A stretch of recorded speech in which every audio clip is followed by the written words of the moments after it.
All praises to the Most High. All praises to the Lord. All praises to the Most High God.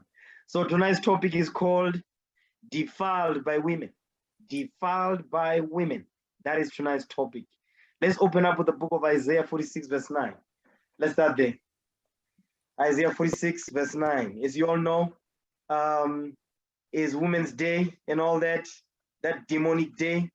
We're going to shut it down this day in the Spirit of the Lord. Read that. Isaiah 49 verse 9. 46 verse 9. 46 and verse 9. Let's start there. The book of Isaiah, chapter 46, verse 9.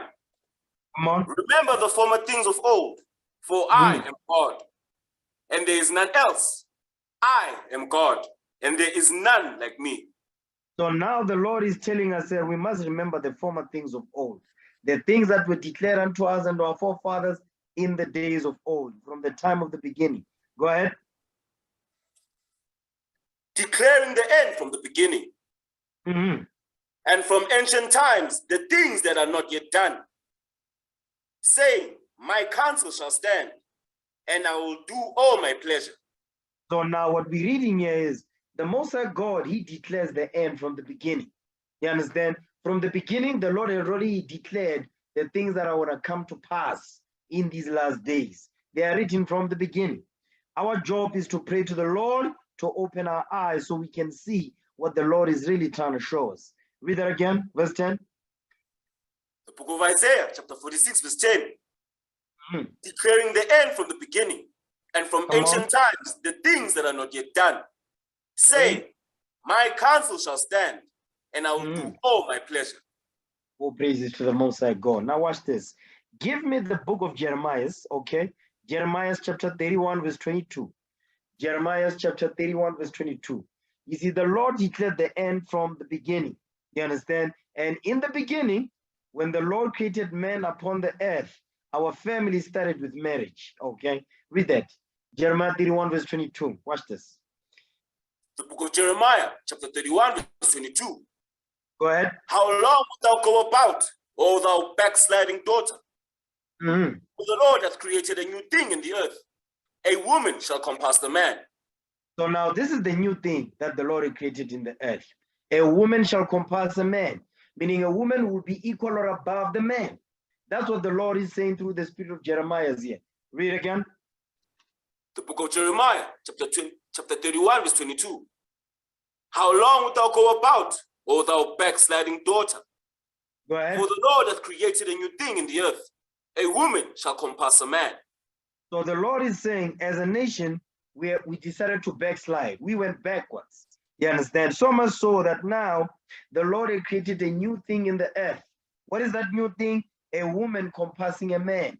A woman being equal or above the man. Disrespecting the black man. Because that's what's going on today. When you examine the women of the other nations, they don't disrespect their men. It's only in our nation, the nation of Israel, where the women disrespect the black man. There's no order in the house. Why? Because the Most High God says, when we backslide, we don't follow his commandments, guess what? This is the new thing that will be created in the earth. That's why the Apostle Paul had to keep reminding us of what happened in the past. Give me that in 1 Corinthians 11, verse 3. Watch this. Come on. First book of Corinthians, chapter 11, verse 3. But I would have you know that the head of every man is Christ. You know what? Start of verse 1. Start of verse 1. First book of Corinthians, chapter 11, verse 1. He follows of me, even as I also am of Christ. So the Apostle Paul, he followed after Christ's footsteps. Why? Because Christ, he kept the commandments. He made the laws of God honorable. Give me that in Isaiah. Isaiah 42, 21. Isaiah chapter 42 and verse 21. It says, be ye followers of me, even as I also am of Christ. Read. The book of Isaiah, chapter 42, verse 21. The Lord is well pleased for his righteousness' sake. Come on. He will magnify the law and make it honorable. You see that? The Lord, the most Christ, the Isaiah is prophesying of Christ. He says, when Christ comes on this on the earth, he will magnify the law and make it honorable. And that's what he did. When Christ walked the earth, he magnified the laws of God and made them honorable because he walked in them. He kept the commandments of the Most High God. Okay, so now go back, 1 Corinthians 11, verse 1. First book of Corinthians, chapter 11, verse 1. Read. Be ye followers of me, even as I also am of Christ. Because Christ magnified the law and made it honorable. The Apostle Paul did the same thing. Go ahead.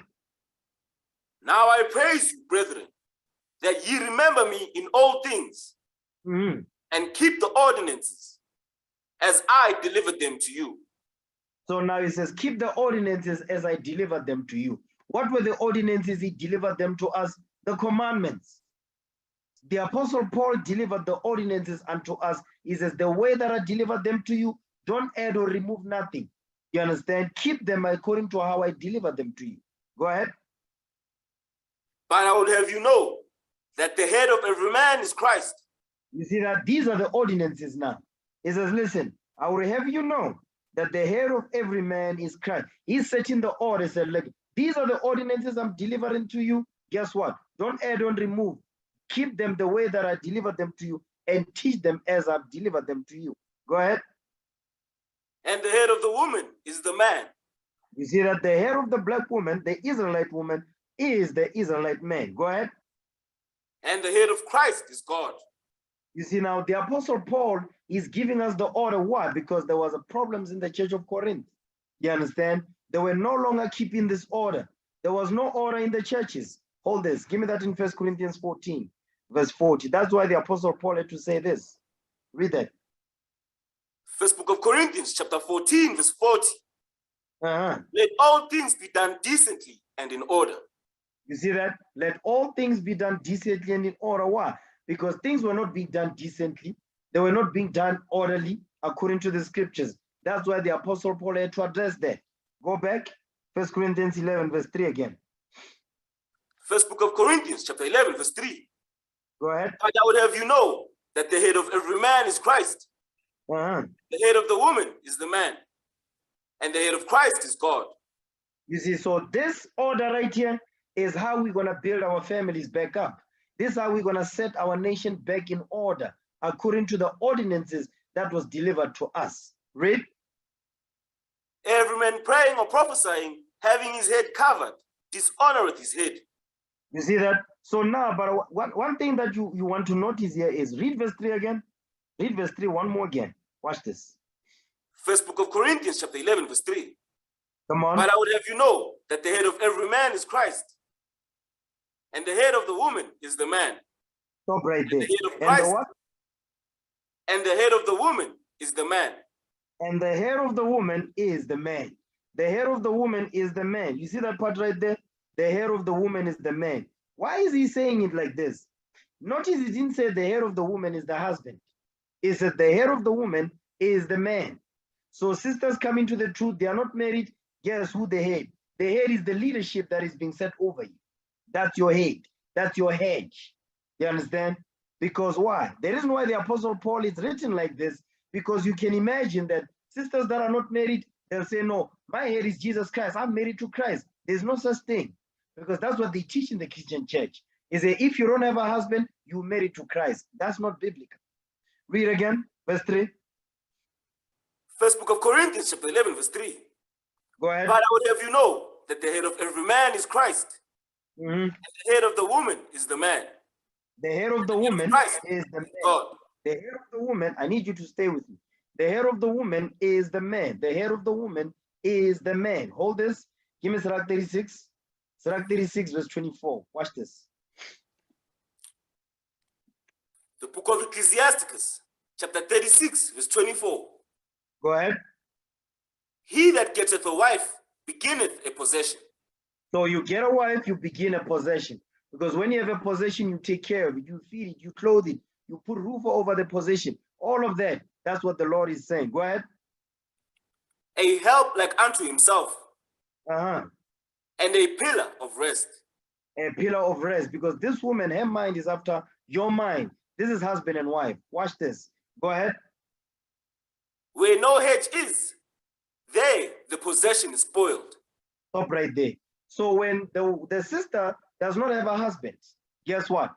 She's supposed to have a hedge over her, a man, a leader. So now if she does not have that, she's going to be spoiled. Her mind is going to be spoiled. The way she makes decision is going to be spoiled. Why? Because she's not natural for her to not have a hedge over her. Because it's not biblical. From your father's house, you go to your husband's house. That's how it's always been. That's where we're going back to. We're going back to that. Sisters don't not having a hedge over them, they are spoiled. That's why when you look at their children out of order. Even they themselves are out of order. They cannot make wise decisions about life situations in life. You understand? They might have a good job, they might get have a big house and all that, but in terms of their spirits, they have no wisdom. You understand? Why? Because there's no hedge. That's why that position, they are spoiled as a possession. You understand? So go back to 1 Corinthians chapter 11 verse 3 again. First book of Corinthians chapter 11 verse 3. Mm-hmm. But I would have you know that the head of every man is Christ, and the head of the woman is the man. So now you notice that it says where no hedge is there, the possession is spoiled. That's why today you see independent black woman, you understand? She's spoiled. Why? Because she doesn't have a hedge over her. She says she's independent, you understand? She's an independent black woman, but she's living in a world that was created by men. You cannot make this up. Secondly, she says she's independent, you understand, but she depends on men to be able to be afforded certain rights, like what? Women's suffrage movement, the feminist movement, all of that. Those freedoms, so-called, were afforded and they were allotted to them by men. You understand? Because it is a man's world. We need to understand it. It is what it is. But let me show you something, right? Give me the book of Tobit. Okay, give me Tobit 3. I'm going to show you something with our sister here. Tobit chapter 3, read verse 14. Watch this. The book of Tobit, chapter 3, verse 14. Go ahead. Thou knowest, Lord, that I am pure from all sin with man. Now, this is our sister, Sarah. She says she's pure from all sin with men. That means she's not spoiled. She's not a spoiled possession, because if you notice today, the independent black women, they are spoiled. They've been ran through, they've been stretched out by men. Why? Because they're independent, they have no hedge over them. That's why even their daughters that they give birth to, they also become what? They move the way that their mothers move. Why? Because there's no hedge over them. Okay? But this sister right here, guess what? Her father was over her. Read again, verse 14. The book of Tobit, chapter 3, verse 14. Thou knowest, Lord, that I am pure from all sin with man. She is pure from all sin with men. She's still a virgin. She's not defiled. She's not spoiled. She was not stretched out by men. Go ahead. And that I never polluted my name. She never polluted her name. She had a good name in Israel. Why? She kept her legs closed. She listened and honored her parents. Go ahead. Nor the name of my father. He did not play the whore in her father's house. Read. In the land of my captivity. In the land of my captivity. So guess what? Our forefathers and foremothers, they did this in the lands of their captivity, because this is when during the time of the Assyrians. Today we are in South Africa under the British and the Germans, you understand, and the Dutch. So guess what's happening? We're still supposed to do the same thing that our forefathers did back then. Go ahead, to teach and educate our daughters. Read. I am the only daughter of my father. You see that thing? She's a daddy's girl. This is daddy's little girl. It says, I am the only daughter of my father. Come on. Neither hath he any child to be his heir. Go ahead. Neither any near kinsman. Mm-hmm. Nor any son of his alive. Go ahead. To whom I may keep myself for a wife. Stop right there. To whom I may what? To whom I may keep myself for a wife. To whom I may keep myself for a wife. While she was still under her father's roof, guess what she was doing? She was preparing herself to be a wife by the instruction of her parents. So the father, what was the father doing? The father was preparing his daughter for what? For marriage. That's what the father was doing. That's why it says, to whom I may keep myself for a wife. How would she know that? Because the mother was setting the right example for her to become a wife. The father was educating and guiding her on what it means to be a wife. You understand? That's what we're reading here. This is a pure example of a daddy's little girl. Her focus is what? She's not going to pollute her name. She's pure from all sins with men. She's not going to bring shame to her father's house. You understand? And she's learning, she's preparing herself to be a wife. Understand that. So what we read in 1 Corinthians 11, guess what? You're not married. Who's supposed to be over you? The leaders of the church. Why? Because that's what we're reading here, to prepare you for a wife. Watch this. Get that in Ecclesiastes. Ecclesiasticus chapter 7. Okay. Ecclesiasticus chapter 7. Read verse 24. Watch this. The book of Ecclesiasticus, chapter 7, verse 24. Come on. Hast thou daughters? Hast thou daughters? Yes, we do. We've got daughters in this truth. Come on. Have a care of their body. Have a care of their body, what they wear, what type of clothes do they wear, how must it fit? All of that, we must know exactly what's going on. Have a care of their body. All of that. Go ahead. And show not thyself cheerful toward them. Because we're not friends with our kids. That's why when we had some Negro at camp, he said, no, he's got what? They are in partnership with their kids. I'm like, this is crazy. I'm partnership with my parents. I'm partnership with my kids. He was just talking nonsense. What we're reading here says, show not thyself cheerful towards them. But that part right there, when it says, have a care of their body, how they dress, who their friends are, what they are doing, check their phone, what's happening, who they are talking to in their phone. You must know all of that. You understand? You must also what? They must hygiene, practice good hygiene, all of that. That's the job of a father right there. Go ahead. Watch this. This is preparation for what? For being a wife while you're still under your father's roof. Read. Marry thy daughter. You see that? Now that's a heavy job right there. He says, marry thy daughter, because before this can take place, right here, when he says, marry thy daughter, the job of a father and mother is to prepare their daughter for marriage. Understand that? Is to prepare their daughter for marriage. That means the man will set the right example. The wife will set the right example for the kids, for the daughter. Why? Because the next thing that the father must do is to what? Is to marry their daughters off. Read. And so shalt thou have performed a weighty matter. Because marriage is a weighty matter. Marriage is not a light matter, because why? You must make sure that the brother is right in his mind, the sister is right in their mind. Why? Because when they get together, it's a lifetime, it's forever. That's why when it comes to marriage proving and all that, I'm very skeptical. You understand? I will scrutinize. There's certain things I see and say, no, not yet. He's not ready. She's not ready. You understand? Why? Because it's a weighty matter. It's not a small matter at all. Right? Because the success of these two coming together determines what type of nation will come from them. Are they going to bring forth demonic, abominable kids, or they're going to bring forth kids that will obey the laws of God and become good example to the next generation? It's a weighty matter. It's about the nation. It's not just about them. Read. But give her to a man of understanding. But give this woman, give your daughter to a man of understanding. That means as a father, I need to be around you. I need to know what type of brother you are. I need to know, because brothers be hiding stuff. Brothers be acting, brothers be putting on a show. Me, I take my time. Why? I need to know what's sitting down there. Why? Because the Lord is saying, but give it unto a man of understanding. This is a weighty matter. You understand? That's why it's very important to make sure that brother that say, I want to prove sister such and such, I need to be around you. You understand?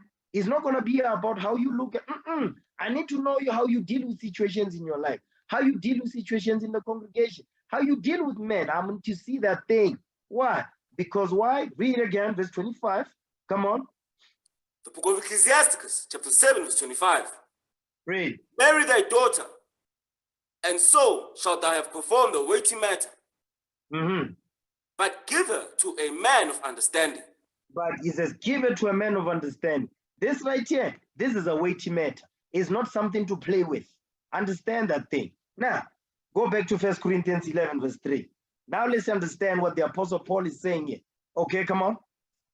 First book of Corinthians, chapter 11, verse 3. Read. But I would have you know that the head of every man is Christ, and the head of the woman is the man. Read. And the head of Christ is God. You see that thing? And the head of the woman is the man. That's the hedge over you. You're not married. Guess who's supposed to be over? The leadership. 1 Timothy 5 and 1. Read that for me. First book of Timothy, chapter 5, verse 1.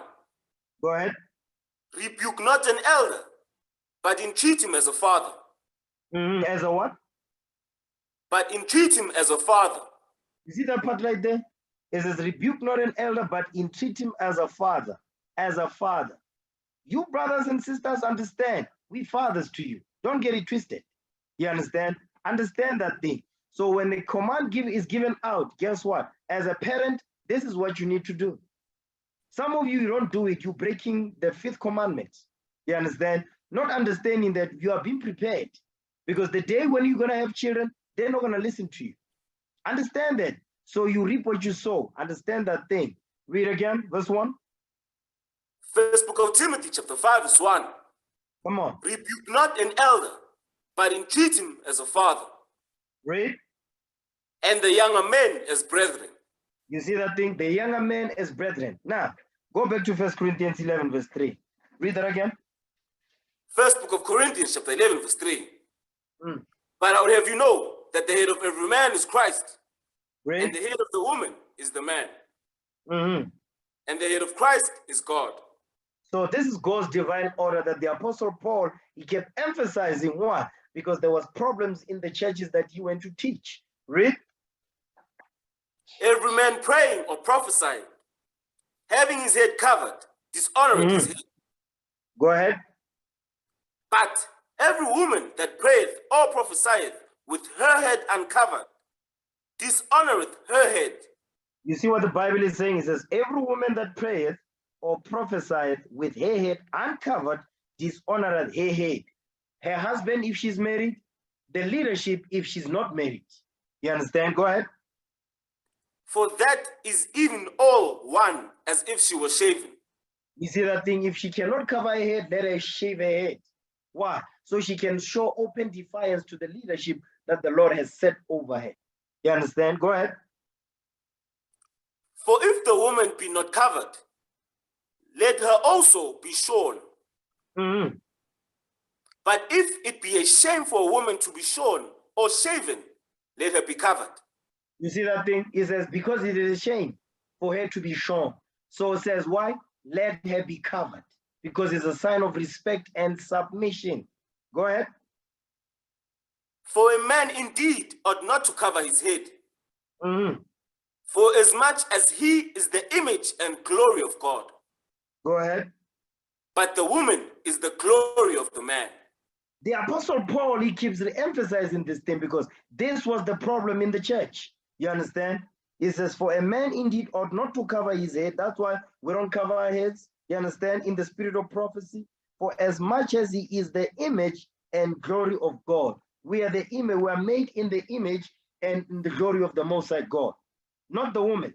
We are made in the image and the glory of the Most High God. You understand? He says, but the woman is the glory of the man because she was created out of man. Understand that. Go ahead. For the man is not of the woman, but the woman of the man. You see that? The man is not of the woman. The man was not created for the woman, but the woman was created for the man. What the Apostle Paul doing here? The Apostle Paul is taking us back to Genesis. Why? Because guess what? The issues that was going on in the churches, guess what? These issues were not being addressed because why? We had not learned the lessons back then from the time of Adam and Eve. So it kept going over and over. It kept happening over and over, causing disorder in marriages. Go ahead. Neither was the man created for the woman, but the woman for the man. Now the Apostle Paul is clearing this out. Neither was the man created for the woman, but the woman for the man. That's what this Women's Day is about. That's what this Women's Month is about. Why? They want to go against the order that we read in right here. They want to go against this order. And who set up the order that we see today in the world? Satan, the white man. He's the one that is setting up the disorder in our nation because they have everything on lock in their nation. The white man, the Chinese, the Arabs, and all these other nations outside of us, they have order. But when it comes to us, there's disorder in our nation. Guess what? The whole point is to do what? Is to disrupt the black family. We need to return back to the Bible so we know where we made our mistakes and how to recover. Okay? Now watch this. Now let's go back. Give me that in Go back to Isaiah 46. Read Isaiah 46. Read verse 10 now. The book of Isaiah, chapter 46, verse 10. Go ahead. Declaring the end from the beginning. And from ancient times, the things that are not yet done. Saying, my counsel shall stand, and I will do all my pleasure. You see what the Lord is saying? He says he declared the end from the beginning. Now we're going to go back to the beginning to see how the Lord declared the end. Get Genesis now. Chapter 2, verse 16. Watch this. The book of Genesis, chapter 2, verse 16. Go ahead. And the Lord God commanded the man, saying, of every tree of the garden thou mayest freely eat. So now the Lord is speaking to Adam. He says, listen, of the tree of every tree of the garden, you can eat freely. Okay, this go back to Genesis 1:29. Go ahead. But of the tree of the knowledge of good and evil, thou shalt not eat of it. For in the day that thou eatest thereof, thou shalt surely die. So now the Lord is telling Adam the do's and don'ts. You can eat of all the trees of in the garden. These ones you can eat. But on this one right here, the tree of knowledge of good and evil, thou mayest not eat of it. For in the day you eat of it, guess what's going to happen to you? You're going to die. You're going to lose your immortality. That's what he's telling Adam right there. The do's and don'ts. Don't do this, do this. This is allowed, this is not allowed. Get that in Deuteronomy 30, verse 19 real quick. The book of Deuteronomy, chapter 30, verse 19. I call heaven and earth to record this day against you. Right? That I have set before you life and death, blessing and cursing. Therefore, choose life, that both thou and thy seed may live. You see that thing? The Lord is giving us two things. He says, the curses, these are blessings. That's the same thing we just read in Genesis. These are curses, these are blessings. The tree of the knowledge of good and evil. Good and evil. But I'm telling you, you choose life, that both thou and thy seed may live. You see what the Lord is telling us? Get that in Sirach 19. Sirach 19, verse 19. Read that. The book of Ecclesiasticus, chapter 19, verse 19. Read. The knowledge of the commandments of the Lord is the doctrine of life. You see that? The knowledge of the commandment is the doctrine of life. So when you know the commandments of the Most High God, you're going to get life. Therefore, choose life, that both thou and thy seed may live. Go ahead. And they that do things that please him shall receive the fruit of the tree of immortality. You see that thing? You shall receive the fruit of the tree of immortality. That is what was given to Adam. Listen, if you touch the knowledge of good and evil, you will surely die. Don't touch that. You understand? So you can maintain your immortality. That's what the Lord told him. You understand? Go back. Genesis 2. Read verse 17 again. The book of Genesis, chapter 2, verse 17. Go ahead. But of the tree of the knowledge of good and evil, thou shalt not eat of it. For in the day that thou eatest thereof, thou shalt surely die. You see that? Thou shalt surely die. Jump down to verse 21. Verse 21. And the Lord God caused a deep sleep to fall upon Adam. And he slept. And he took one of his ribs and closed up the flesh instead thereof. Remember, at this point, Eve was not created. Eve was not taken out of Adam's rib. The Lord is dealing with Adam directly. Understand that. Go ahead. And the rib which the Lord God had taken from man, made he a woman, and brought her unto the man. You see that out of the Adam's rib, the woman was created, our foremother Eve. Go ahead. And Adam said, this is now bone of my bones, and flesh of my flesh. Come on. She shall be called woman, because she was taken out of man. Because she was taken out of man. That's what the word woman means. Out of man, taken from man. That's what the word woman means. Go ahead. Therefore shall a man leave his father and his mother, and shall cleave unto his wife. Right. And they shall be one flesh. You see that thing? Now, Adam, what is doing? What is Adam doing? Adam is defining what marriage is going to look like. You understand? Read that again, verse 24. Adam is prophesying because Adam was a prophet. He is prophesying right here how marriage is going to be from here on out. Read that again. The book of Genesis, chapter 2, verse 24. Mm-hmm. Therefore shall a man leave his father and his mother, and shall cleave unto his wife, and they shall be one flesh. You see that? And they shall be one flesh. They will be on one accord. They will be on one accord because now they are married. You understand? This is Adam and Eve, husband and wife. They are married and they shall be one flesh. Let me just deal with that real second. Because it is important, it's pertinent, you understand, to be on one accord. As a congregation and as husband and wife, we must be on one accord. Watch this. Give me that in 1 Corinthians 1, verse 10. 1 Corinthians 1 and 10. First book of Corinthians, chapter 1, verse 10. Go ahead. Now I beseech you, brethren, by the name of our Lord Jesus Christ, that ye all speak the same thing. You see that? That you all speak the same thing. That's what it says, and they too shall be one flesh. We must be on one accord. The wife's mind must be according to the husband's mind. That's how it's supposed to be, not the other way around. The wife's mind must be according to her husband's mind. Hold this, give me Ecclesiasticus 7:26. Okay, let's understand it. The book of Ecclesiasticus, chapter 7, verse 26. Go ahead. Hast thou a wife after thy mind? You see that? Hast thou a wife after your mind? You understand? Your wife's mind must be after your mind. Guess what? You've got daughters. The way your daughters think, it must be according to how you think, because they are learning, they are understanding. Okay, this is what daddy wants. This is what daddy don't like. This is all of they are learning all that. Why? They are rehearsing the righteous acts. So when they get married, there's no confusion. Read again. The book of Ecclesiasticus, chapter 7, verse 26. Read. Hast thou a wife after thy mind? Mm-hmm. Forsake her not, but give not thyself over to a light woman. You see what the Bible is saying? It says, hast thou a wife after your mind? That's what it says, that they two shall be one flesh. Because the wife's mind is after the husband's mind. Why?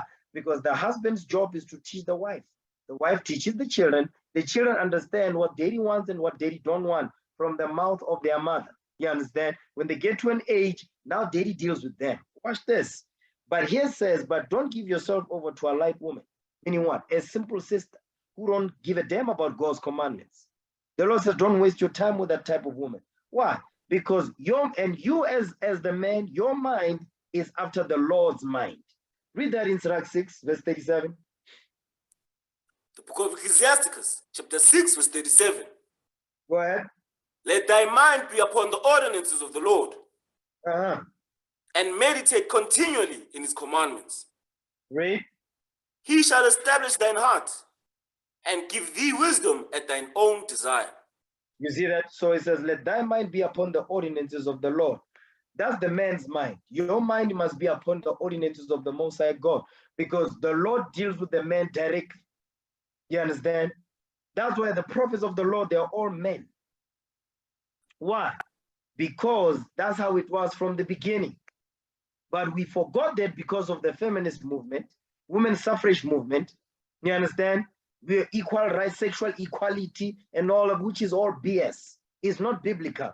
That's why as a nation, those things, sexual equality, reproductive rights, they only affect our nation. They understand? They are detrimental to the black family, the Israelite family. That's why now as men, the Lord is raising us up to set the nation back in order in the spirit of Christ. You understand? Now, go back to where it was at, 1 Corinthians 1. Read verse 10 again. First book of Corinthians, chapter 1, verse 10. Go ahead.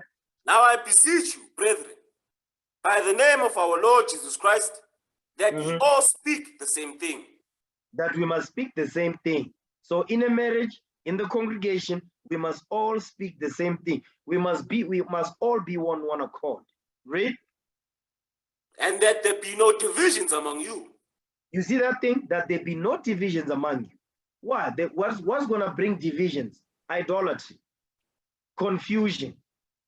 You understand? The main thing that is going to bring division in the house is idolatry. That's what's going to bring division in the house, in the congregation, in a marriage. Idolatry. Go ahead. I'm going to deal with that in a sec. Go ahead. But that ye be perfectly joined together in the same mind and in the same judgment. You see that part right there when it says in the same mind and in the same judgment? That means the type of judgments that the wife will make is because she learned that from her husband. So whatever the husband says, listen, do this, do that, or whatever your father says, do this and do that, do it. You understand? Because if I'm not there and you are faced with the situation, you're going to remember the teachings that you received. You say, actually, I'm not supposed to do this. I'm not supposed to do that. Why? You are perfectly joined together in the same mind and in the same judgment. That's a commandment, by the way. This is not a suggestion. This is a command. Understand that. Sirach 25 and 1. The book of Ecclesiastes, chapter 25, verse 1. In 3 things I was beautified and stood up beautiful, both before God and men. Come on. The unity of brethren, the love of neighbors, a man and a wife that agree together. You see that? A man and a wife that agree together. That right there is what the nations are doing. They are spending billions and billions of dollars to divide the 12 tribes of Israel wherever we are scattered in the lands of our captivities. They are making sure that the black men and the black women, they don't agree together. They're making sure that there's divisions among us. That's why they introduce feminism. That's why they introduce the independent black women, 50-50. You know, they're introducing all those wicked devices to do what? To divide the black man from the black woman. That's why now they've isolated the black woman by herself. You understand? Independent, hard-headed, rebellious, stubborn, nasty, obnoxious, loud. You understand? She's by herself right there, and they give her a big position and they throw money to her. Now when she looks at the black man, she don't see the black man as nothing. You see the point? But now the Lord says, you know what? I'm going to wake the black man first. And when I wake him up, the black man will set the standard. The black woman has no choice but to humble down to what this Bible says, to meet the standard of the black man, or perish or kiss the missile. That's what the Bible is saying. The Most High is a strategist. All praise to the Lord this day. Read again, verse 1. The book of Ecclesiastes, chapter 25, verse 1. Read. In 3 things I was beautified and stood up beautiful, both before God and men. The unity of brethren, the love of neighbors, a man and a wife that agree together. That's Bible right there. A man and a wife that agree together. And the first agreement that we have is God's laws. You and I agree on what the Bible says. Guess what? We are going to be in the same mind and the same judgment. Amos 3 verse 3. Read that.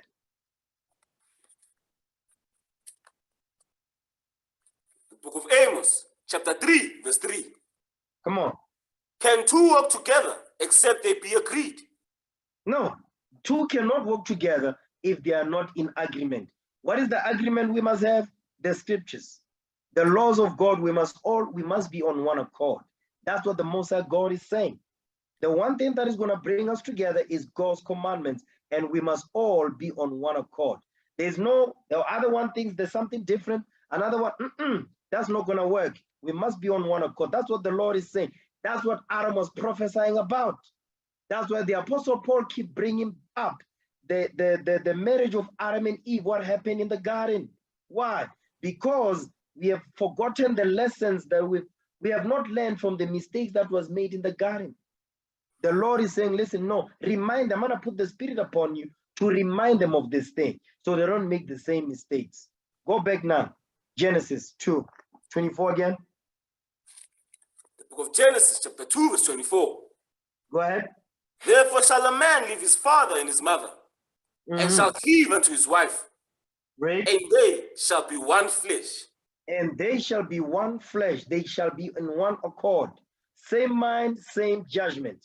Read. And they were both naked. The man and his wife were not ashamed. And we're not ashamed. So When it says they were naked, it doesn't mean they were butt naked. They were without sin. They had not sinned. You understand? That's why the man and his wife and were not ashamed. They were still pure from all sin. You understand? Now, chapter 3, verse 1. Read that. The book of Genesis, chapter 3, verse 1. Now I want you to pay close attention here. Don't forget, we're still dealing with this goes into the Women's Day, the Women's Month, the feminist movement, worshiping the woman, because that's what this whole thing is about. The Women's Day, Women's Month, and all that, it's all about worshiping the woman. That's what it is. Read. The book of Genesis, chapter 3, verse 1. Come on. Now the serpent was more subtle than any beast of the field which the Lord God had made. Mm-hmm. And he said unto the woman, Yea, hath God said, Ye shall not eat of every tree of the garden? You see, now I want you to notice something here in verse 1. They said the serpent was subtle, you understand, than any beast of the field which the Lord made. And he said unto the woman, you see the part right there? The serpent went directly to the woman. The serpent didn't go to Adam. The serpent did not go to Adam. The serpent went directly to the woman. You understand? Why? Hold that. Give me the book of 1 Peter, okay? 1 Peter. Let's go to 1 Peter, because the Apostle Peter, he made mention of this thing. 1 Peter chapter 3, okay? Verse 7. Watch this. First book of Peter, chapter 3, verse 7. Likewise, ye husbands, dwell with them according to knowledge, giving honor unto the wife as unto the weaker vessel. You see that? Giving honor unto the wife as unto the weaker vessel. So the honor that is given to the wife, seeing she's the weaker vessel, is what? You give honor to her by teaching her God's laws. That's the honor he's talking about. So that she what? Her mind is after your mind. That's the honor she's given. Because she's the weaker vessel, so she needs to be fed God's laws. Read. And as being heirs together of the grace of life. Come on. That your prayers be not hindered. That your prayers be not hindered. But watch this. You notice that the serpent went directly to the woman. Why? Because the serpent understood she's the weaker vessel. You understand? The serpent understood that thing. But the serpent also understood something else. Jump up, read verse 5. Watch this. First book of Peter, chapter 3, verse 5. For after this manner, in the old time, the holy women also, who trusted in God, adorned themselves. Hold on. Whoa. It says, read that again. Read it slow for me. Read verse 5 again. First book of Peter, chapter 3, verse 5. Go ahead. After this manner, in the old time, the holy women also, who trusted in God. Stop right there. It says the holy women also who trusted in God. You see the key word right there? They put their trust in the Most High God. And the way they put their trust in the Most High God, what did they do? Keep reading. Adorn themselves. Being in subjection unto their own husbands. That's the key right there. That's why they trusted in God. To show their trust in the Most High God, what did they do? They adorn themselves, being in subjection to their own husbands. That's how they showed their trust in the Lord. They showed their trust, they demonstrated their trust in the Lord by being in subjection to their own husband. That was their strong point right there. When you subject yourself to your own husband, or you listen to your father and all of that, guess what? That's you trusting in the Lord. Understand that? But guess what? The serpent understood that, listen, Eve, there's a spirit of rebellion in Eve. That's why I'm going to it. Yes, she's the weaker vessel, but she's not in subjection to her own husband. She don't trust in the Lord. Go back to Genesis 3. Verse 1 again. The book of Genesis, chapter 3, verse 1. Now the serpent was more subtle than any beast of the field which the Lord God had made. And he said unto the woman, Yea, hath God said, Ye shall not eat of every tree of the garden? You see that? Now the serpent is the serpent is putting doubt in our foremother Eve. Who's the serpent? Get Revelation 12 verse 9. Let's see who's the serpent. The serpent is not talking about a snake. This is a parable. is a similitude. Get that? Revelation 12 and 9. The book of Revelation, chapter 12, verse 9. And the great dragon was cast out. That old serpent called the devil. What? That old that what? Old serpent. That old serpent. That old serpent. That old serpent. Go ahead. Called the devil. Called the devil. The devil means deceiver. Go ahead. And Satan. And Satan means opposer. Opposes what the Lord is saying. Listen even to the way that this man is asking Eve the question. Hey, has God said this? Is he putting doubt in the woman? Read, because what? He's the deceiver and he's the opposer of what God says. Read. Which deceiveth the whole world. You see that thing? This serpent deceived the whole world. Go ahead. He was cast out into the earth, and his angels were cast out with him.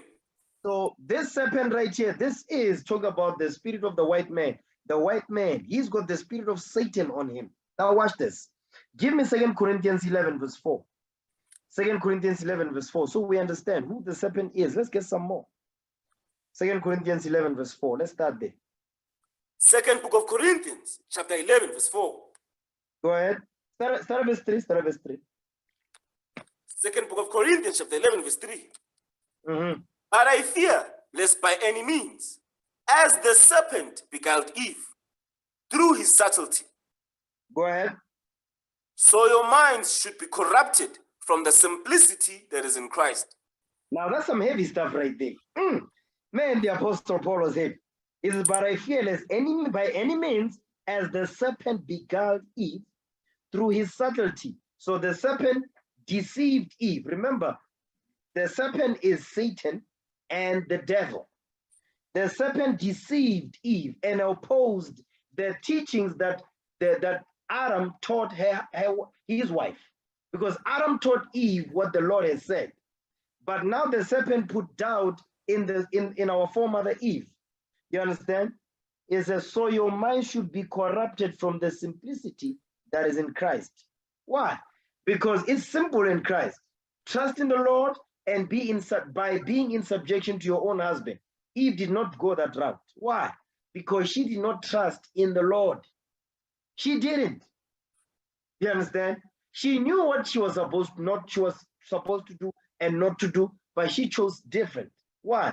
She didn't trust in the Lord. How? By being in subjection to her own husband. So her lack of trust in the Lord, it was proved by her listening to the serpent.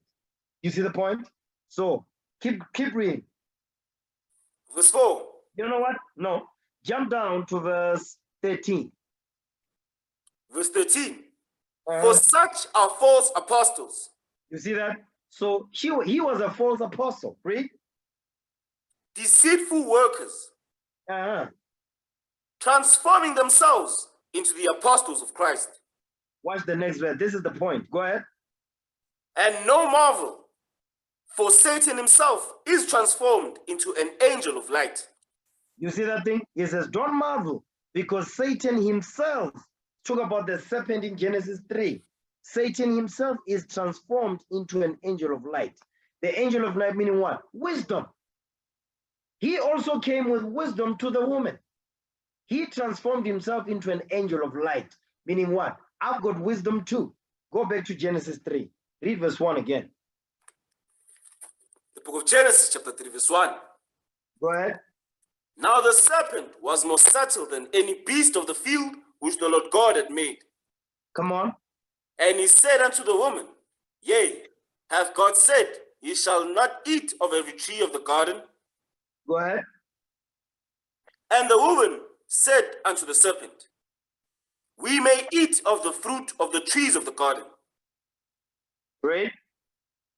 But of the fruit of the tree which is in the midst of the garden, God had said, Ye shall not eat of it, neither shall ye touch it, lest ye die.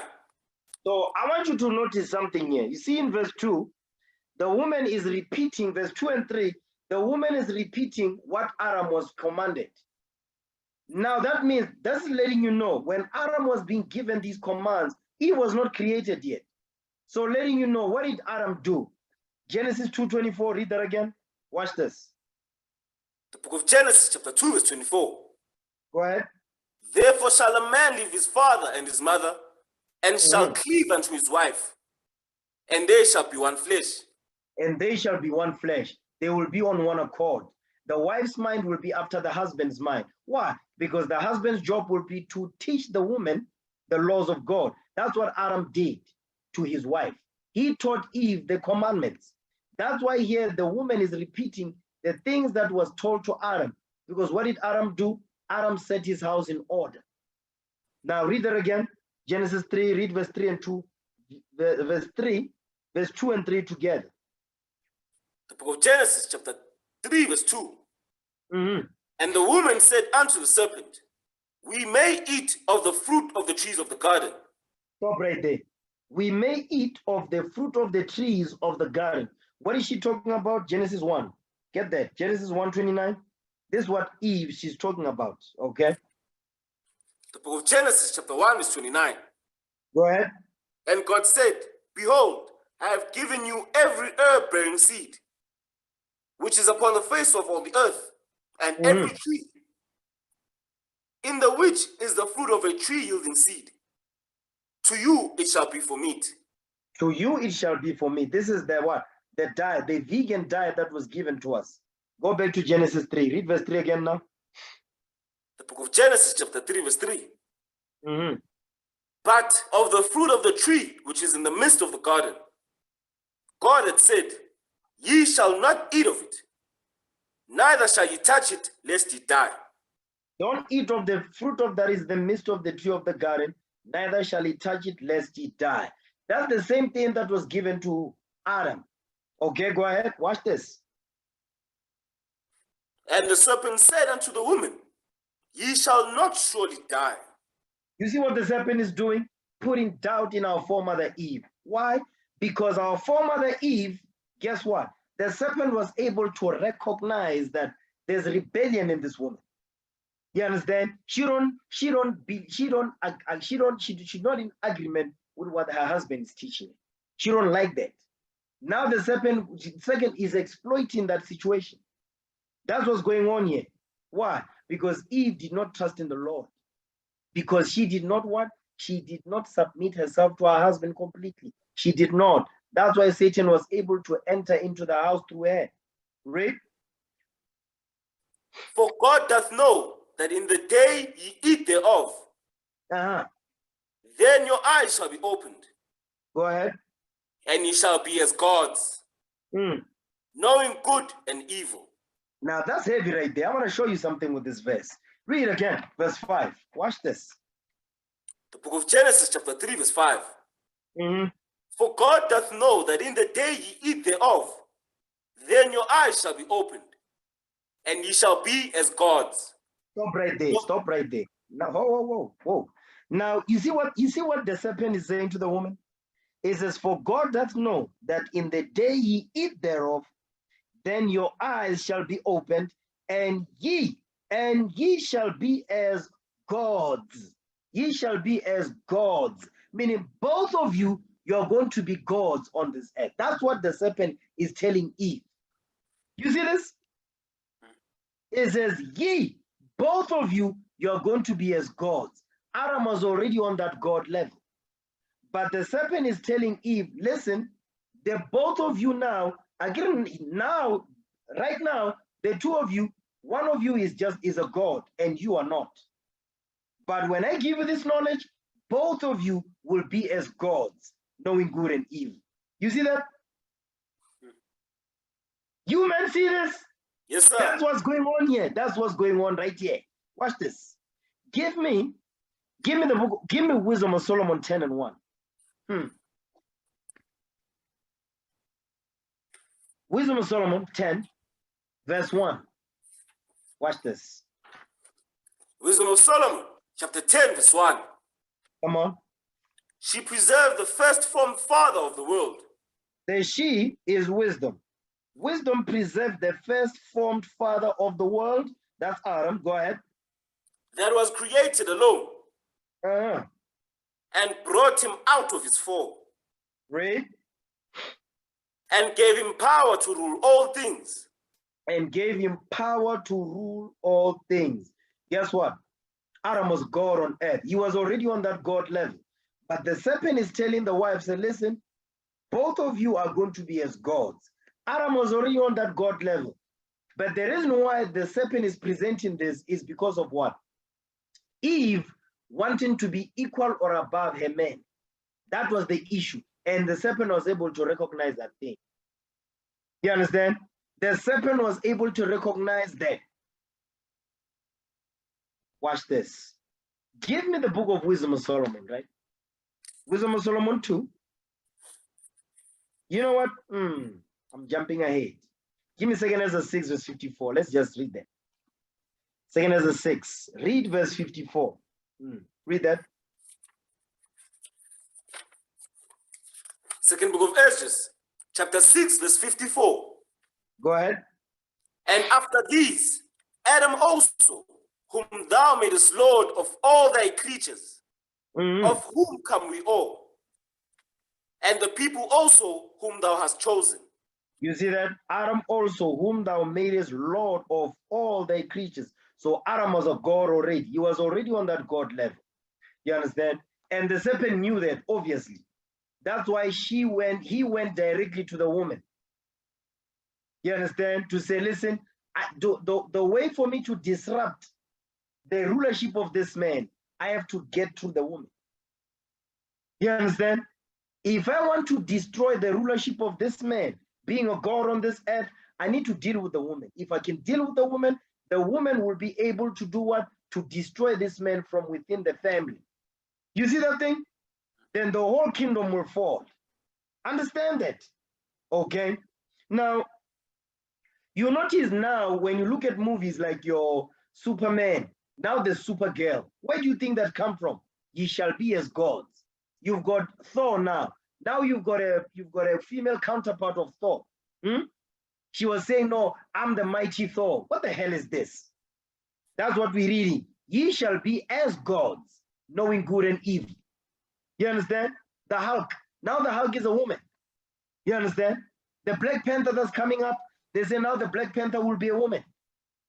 Guess what? Ye shall be as gods, knowing good and evil.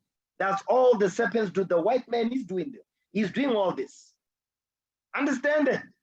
But he has everything in order in his house. But when it comes to in our houses, guess what? He's disrupting all that. Who is the serpent using? He's using the black woman to do it.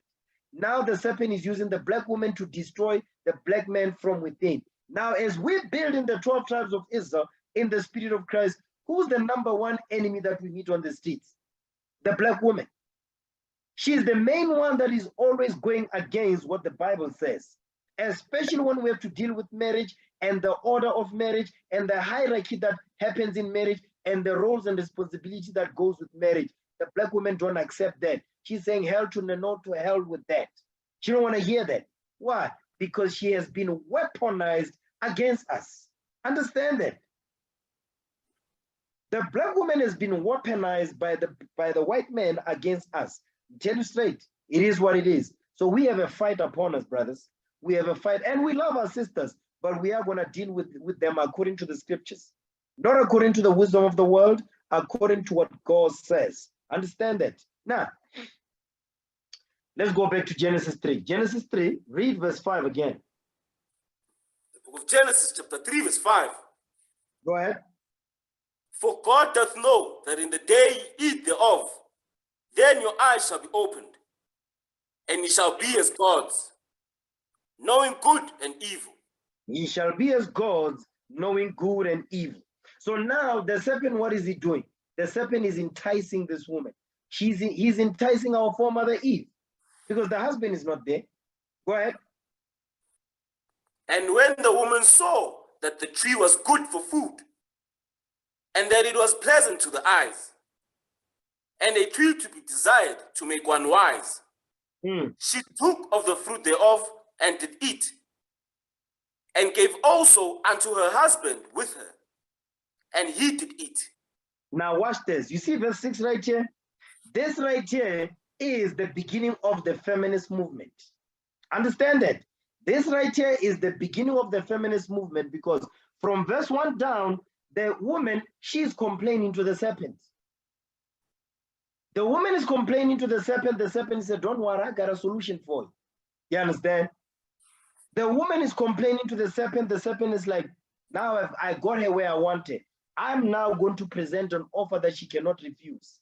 Read again verse 6. Watch this. The book of Genesis, chapter 3, verse 6. Mm-hmm. And when the woman saw that the tree was good for food. Stop right there. When the woman saw that the tree was good for food. Remember, we just go through reading that the fruit of the tree which is in the midst of the garden, God has said, ye shall not eat of it, neither shall ye touch it, lest ye die. But in verse 6, all of a sudden, the tree is good for food. You see that? Verse 6, the tree now is good for food. Because now, remember, she has to think about this stuff. The impact of this. If I take this, I learn this, I also got some wisdom. Now I also have something to say. Now, you see that? That's what's going on here. Read again, verse 6. Genesis chapter 3, verse 6. And when the woman saw that the tree was good for food, and that it was pleasant to the eyes. It was pleasant to the eyes. It was something that was beautiful to look at. You understand? It was good for food, meaning for knowledge, and pleasant to the eyes. Stop right here. Give me 1 John 2:16. It was pleasant to the eyes. Watch this. First book of John, chapter 2, verse 16. You know what? Start at verse 15. Because what the serpent is presenting an alternate reality to this woman. Watch this. Read it. First book of John, chapter 2, verse 15. Love not the world, neither the things that are in the world. For any man that loves the world, the love of the Father is not in him. You see, if any man love the world, the love of the Father is not in him. Remember what we read in 1 Peter.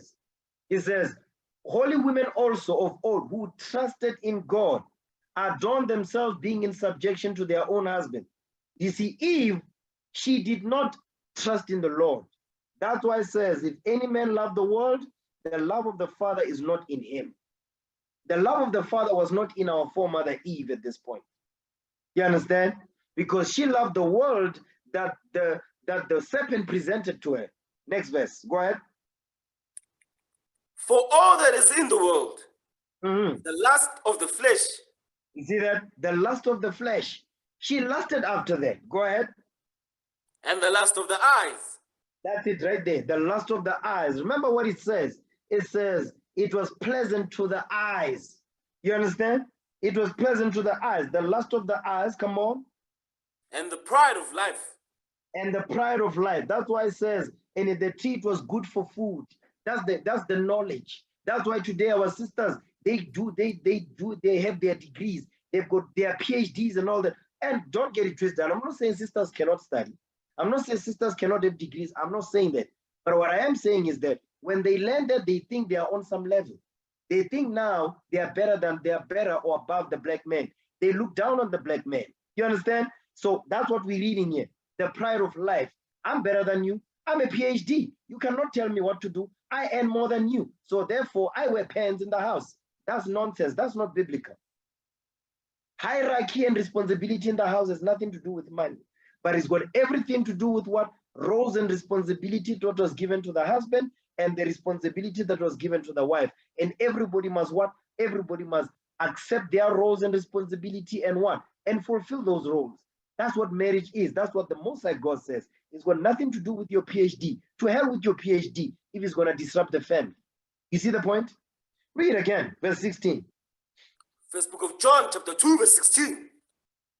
For all that is in the world, the lust of the flesh, and the lust of the eyes, and the pride of life is not of the Father. Hold on. And the pride of life, and the pride of life, the pride of life, that's what the tree was good for food, and tree to be desired to make one wise. That's the pride of life.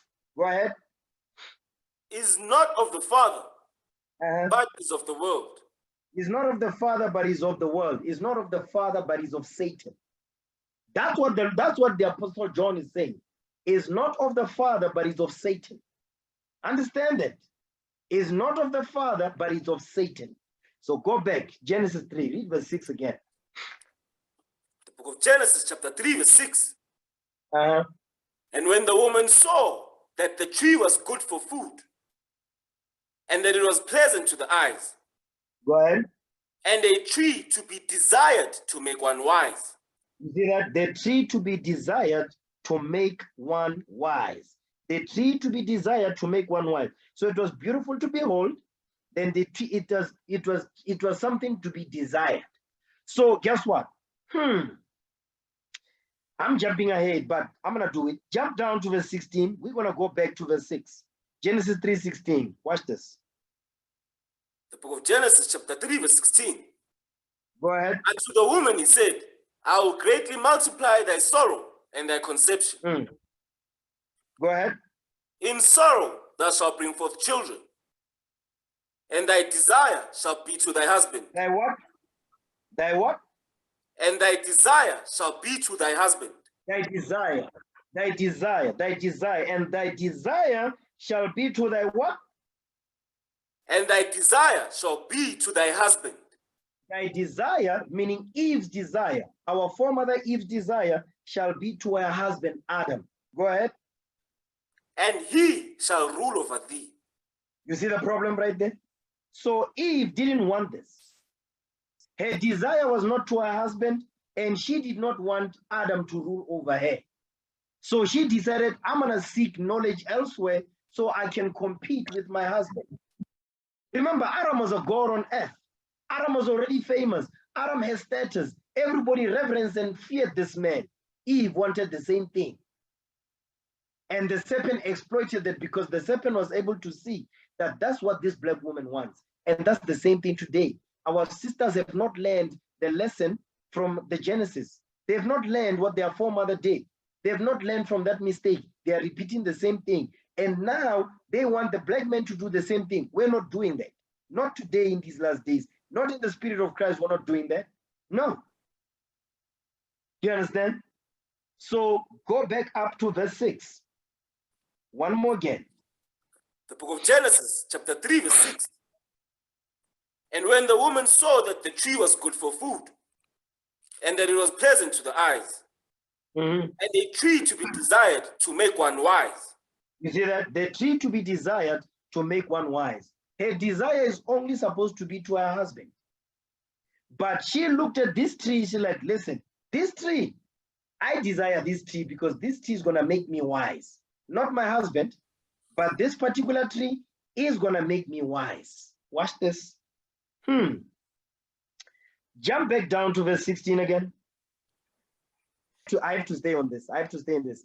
The spirit is on. I have to stay on this. Read it. The book of Genesis, chapter 3, verse 16. Go ahead. And to the woman he said, I will greatly multiply thy sorrow and thy conception. In sorrow thou shalt bring forth children, and thy desire shall be to thy husband, and he shall rule over thee. Thy desire shall be to thy husband, and your husband will rule over you. Now watch this. Give me 1 Corinthians 14. 1 Corinthians chapter 14, verse 33. Read that for me. First book of Corinthians, chapter 14, verse 33. Go ahead. For God is not the author of confusion. You see that? The Most High God is not the author of confusion. He is not the author of confusion. Because what's happening in Genesis 3, between the serpent and our foremother Eve, is confusion going on. You understand? Go ahead. But of peace, as in all churches of the saints. So now, is the serpent bringing peace into the house? No. The serpent is bringing confusion in the house. Remember, it says what? They two shall be one flesh. What is the serpent doing? The serpent is causing division in the house through what? Idolatry. I'm going to deal with that. Jump down to verse 34 now. Come on. Let your women keep silence in the churches. For it is not permitted unto them to speak. Stop right there. You see that part when it says, let the woman keep silence in the churches? The first church, where is the church? The church begins in your house. So the church that was in the garden was the household of Adam and Eve. That was the church. You understand? That was the church. The church begins in your house. That was the church. It says, let your women keep silence in the churches. What does that mean? They must learn in silence. You understand? With all submission. For it is not permitted unto them to speak, meaning what? To teach the men. Eve, her order and her responsibility, her role is not to teach our forefather Adam. That was not her role. That's why it says it is not permitted unto them to speak, meaning what? Teach. They're not supposed to teach the men. They're supposed to teach the children. Go ahead. But they are commanded to be under obedience, as also said the law. They are commanded to be under obedience, meaning under submission to what? To the law that Adam was set in the house. Just like Adam was given the command, Adam took the command and taught his wife, Eve. That was they two shall be one flesh, because at that point, there was one accord, there was one flesh, there was in one accord. Same mind, same judgment. They all understood what was supposed to be done. Their roles and the responsibility in the marriage. They both understood that. Watch this, go ahead. And if they will learn anything, if this woman, the wife will learn anything, go ahead. Let them ask their husbands at home. But that's not what our foremother Eve did. Our foremother Eve said that it says, it was pleasant to the eyes and a tree to be desired to make one wise. You see that? It says, if they will learn anything, let them ask their husbands at home, not listen to the serpent. But she completely went against that order. Go ahead. For it is a shame for women to speak in the church. It is a shame for women to teach in the churches, to teach in the house, to teach the men. It is a shame. It's not biblical. Go back. Genesis 3. Read verse 6 again now. Genesis chapter 3 verse 6. Go ahead. And when the woman saw that the tree was good for food, and that it was pleasant for the eyes, and a tree to be desired to make one wise.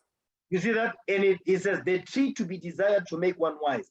This tree that it says what is going to make one wise? Watch this. This tree. Give me that in Mark 8:24. Mark 8, verse 24. Let's read that. What is this tree making reference to?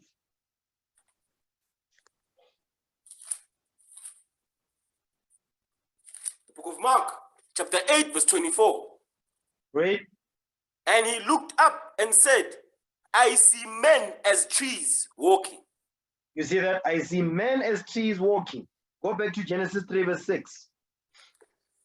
The book of Genesis, chapter 3, verse 6. Go ahead. And when the woman saw that the tree was good for food. Meaning this man was good for knowledge. Meaning this man is coming with knowledge. Remember it says, for Satan himself is transformed into the angel of light. Because that's what was going on here. When Eve looked at this man, it's like, I'm going to learn wisdom from this man. Not my husband, but I'm going to learn from this man right here. Go ahead. And that it was pleasant to the eyes. And this man brought wisdom that was pleasant for me to look at. Read. And a tree to be desired to make one wise. She took of the fruit thereof and did eat. Stop right there. She took of the fruit thereof and did eat. She took of the fruit thereof and did eat. Give me that in Hosea chapter 10. Let's get it. Hosea 10 verse 13. The book of Hosea chapter 10 verse 13. Go ahead. Ye have plowed wickedness. Ye have reaped iniquity. Come on. Ye have eaten the fruit of lies. That's what our foremother Eve did. She ate the fruit of lies. She ate the fruit of lies. Go ahead. Because thou didst trust in thy way, in the multitude of thy mighty men. That's what Eve trusted. Eve trusted in the multitude of the mighty men that were not of the lineage of Adam even.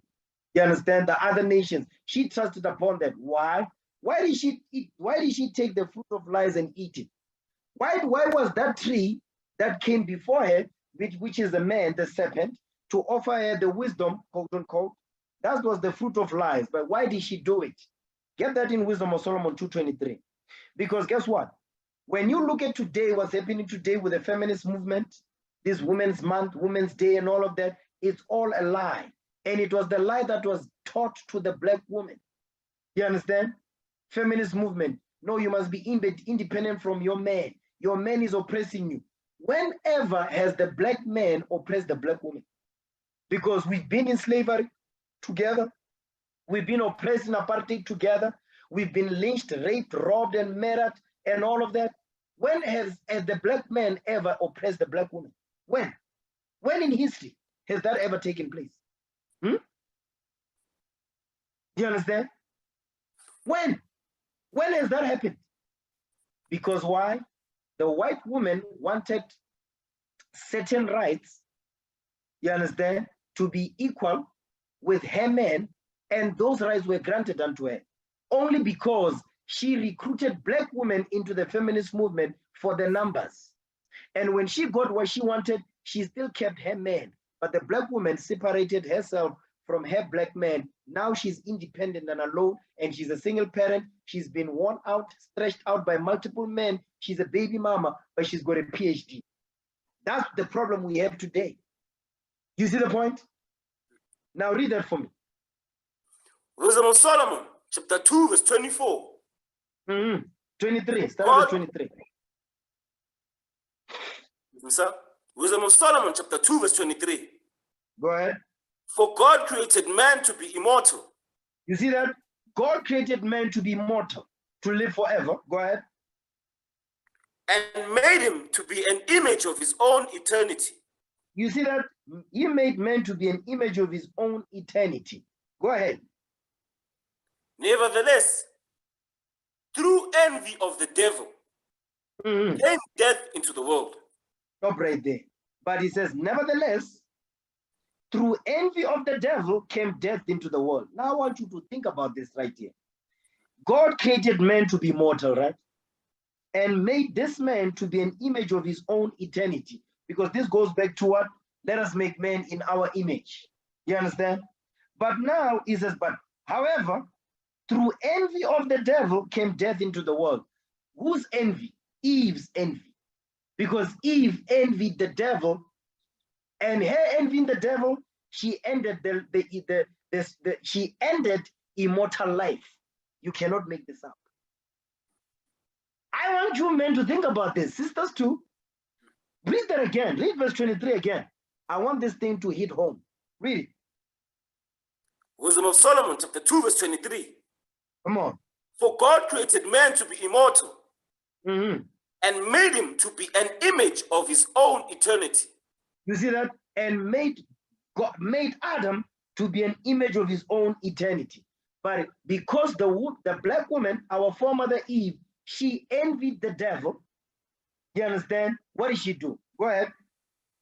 Nevertheless, through envy of the devil, came death into the world. You see that? Through envy of the devil, because Eve envied the devil. What did she envy? She envied the wisdom that the devil had. And guess what happened? She learned of all that to end immortality. You think she didn't know that this was going to end immortality? Of course she knew. But because why? Because why? Women are emotional. They make permanent decision on a temporary feeling. I don't want this man to tell me what to do no more. You understand? I don't want him. He's telling me what to do. Hey, we are Bible bullies. I guess that's what they tell us now. They say we are bullies when we tell them, listen, do this, don't do that. I don't want that. I want this. According to as it is written, guess what? She was like, to hell with this. I don't want to feel like this no more. I'm going to listen to Satan. And even if it means I'm going to end immortality, I'm going to do it, of course. Think about this thing. Think about it. That's why women are not leaders. Women are not created to be leaders. They are created to be what? Weaker vessels to support the men. That's it. Because if women lead, guess what's going to happen? This is what took place when women was in the front. Immortal life was cut off.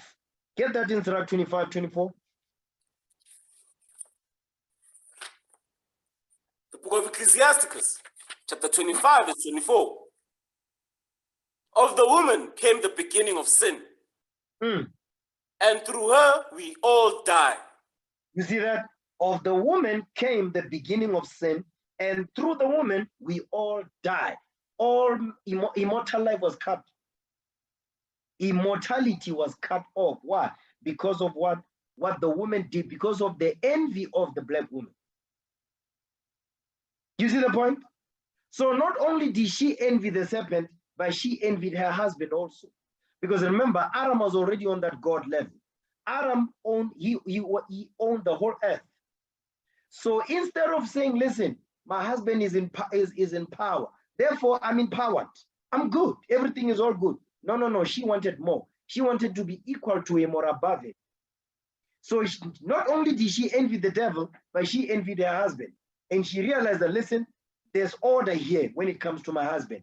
So because I'm not gonna be equal to him, you understand, based on this order and this response, the hierarchy that the Lord has said, I have to go outside of my husband and learn something elsewhere and bring it to him so I can destroy this man. It is what it is. Now, go back to Genesis 3, read verse 6 now.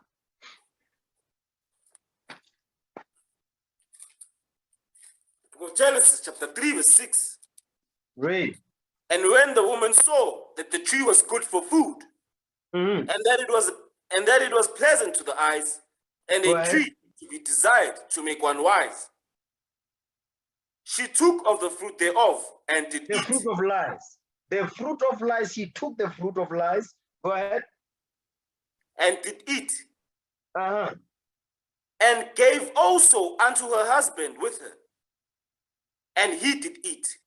Now, I'm going to deal with that last part in a second.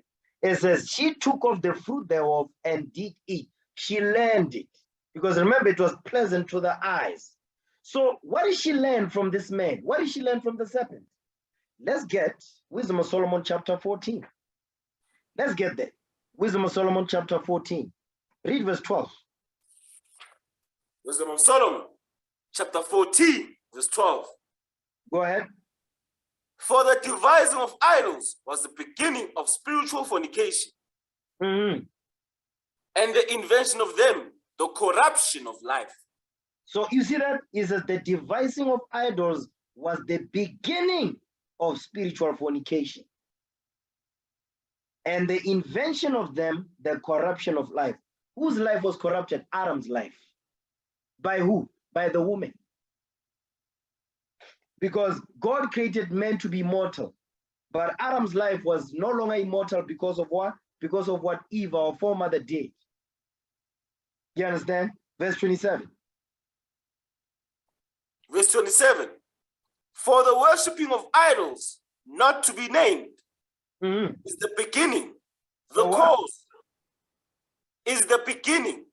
Is the beginning, just Genesis, the beginning, come on. The cause and the end of all evil.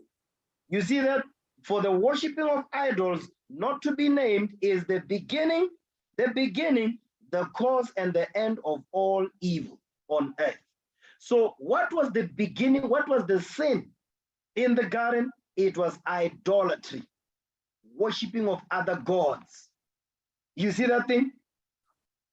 That was the sin in the garden, idolatry. You understand? Let's get specific. Get that in Deuteronomy chapter 4, verse 19. The fruit of lies, idolatry. So what was the idolatry? You understand? That Eve learned from the serpent. Let's see. Deuteronomy chapter 4, verse 19. Read that. Book of Deuteronomy, chapter 4, verse 19.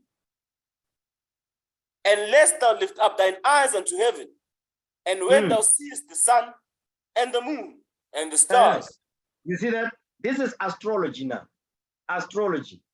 You lift up your eyes unto heaven, and when you see the sun, the moon and stars, constellation.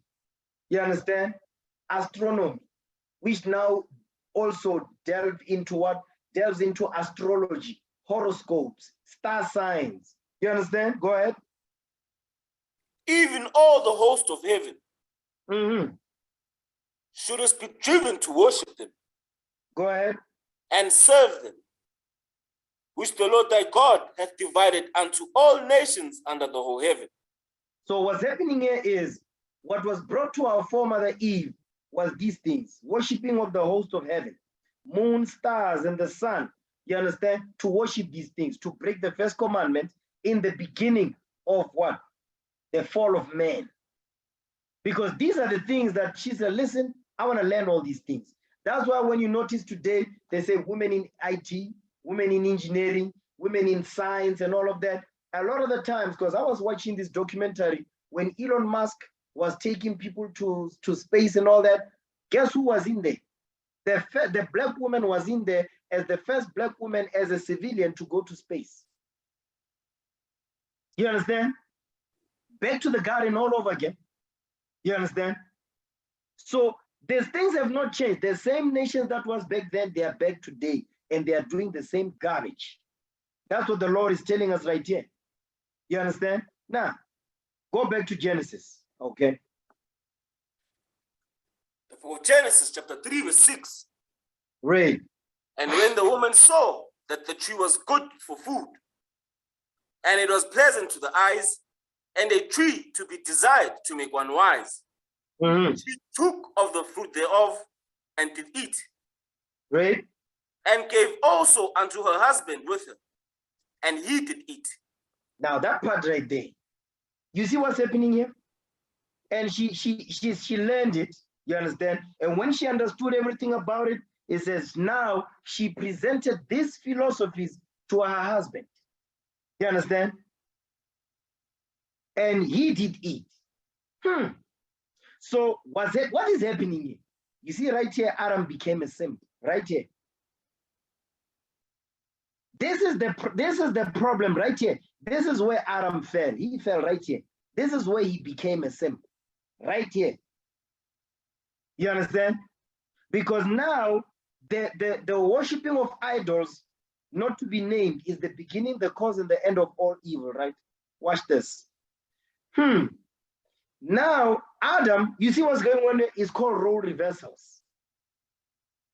This, what you just noticed here, is called role reversals. Adam, instead of being the leader and the teacher of the house, now the woman, she's the one that's doing it. That's why she brought the knowledge to Adam now. You understand? I also got something. You understand? Yes, you taught me all this, but I get that. But I have knowledge also. I'm going to give you some knowledge. I've got wisdom. I'm going to show you. You see that? That's the same thing today. Lesbianism, the feminist movement, 50-50. Women can be equal and above the men. That's the same thing that is being pushed on us today. Women's Day, Women's Month, Women's Liberation Movement, all of that.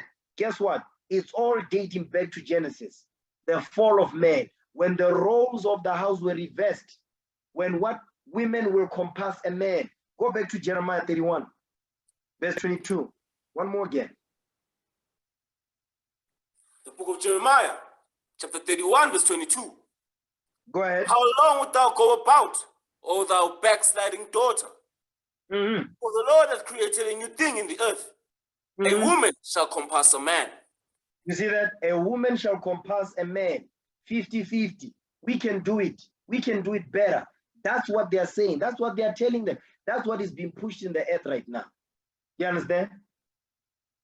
And guess the black woman, she's so power hungry, she will make a deal with the devil. However deal she's going to make, just so that she can be in that position to be telling men what to do. Understand that. That's why she didn't care. Didn't care who she made the deal with, as long as she was in that position of power. She didn't care if it meant or there's no more immortality. She made the deal anyway. You see the point? That's why today the black woman will go to the abortion clinic and kill the baby and have no remorse whatsoever and go back to the club. She will give birth to a baby and throw it in the ocean and go back to the club and say, I'm not ready to be a mother. So you rather throw the baby, a baby that is alive, and throw it in the ocean, throw it in the canal. The baby will be floating in there drowning. Throw the baby in the dustbin. You see the point? If it means she will still want to live her life, she'll kill that baby without no care in the world. That's what's going on today. the so-called leaders in the black community, they don't want to talk about that. Why? Because they're scared. You know why? Because they've been defiled by women. Now they worship the woman. Excuse me. That's what's going on right now. You understand? Watch this. Now watch this. Give me Wisdom of Solomon 14. I'm going to show you something. Because of idolatry, this is what has happened now. Wisdom of Solomon chapter 14 and read verse 27. I'm going to show you the worshiping of idols. This is what it caused in the marriage. Read it. Verse 27. Wisdom of Solomon chapter 14 verse 27. Mm-hmm. For the worshipping of idols, not to be named, is the beginning, the cause, and the end of all evil. You see that? The worshipping of idols, not to be named, is the beginning, the cause, and the end of all evil. Now jump up to verse 26 so we can see, so we see the impact, you understand? We can read verse 24. We see the impact of idolatry in a marriage. Here's what happens. Read verse 24. Verse 24. Come on. They kept neither lives nor marriages any longer undefiled. Stop right there. You see that?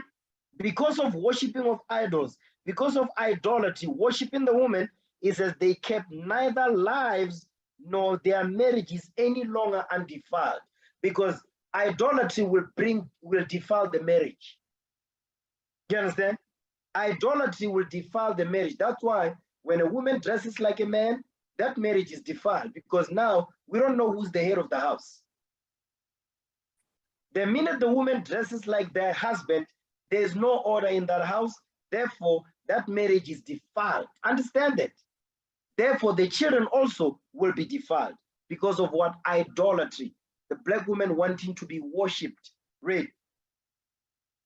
But either one slew another treacherously.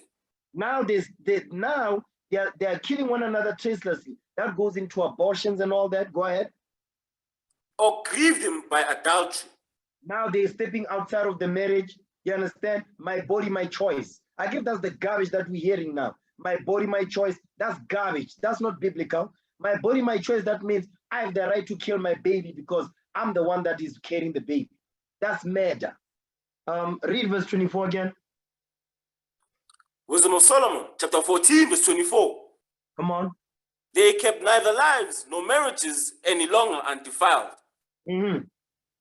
But either one slew another treacherously, or grieved him by adultery. You see that? Or grieved him by adultery. Why? Going outside of the marriage because of idolatry.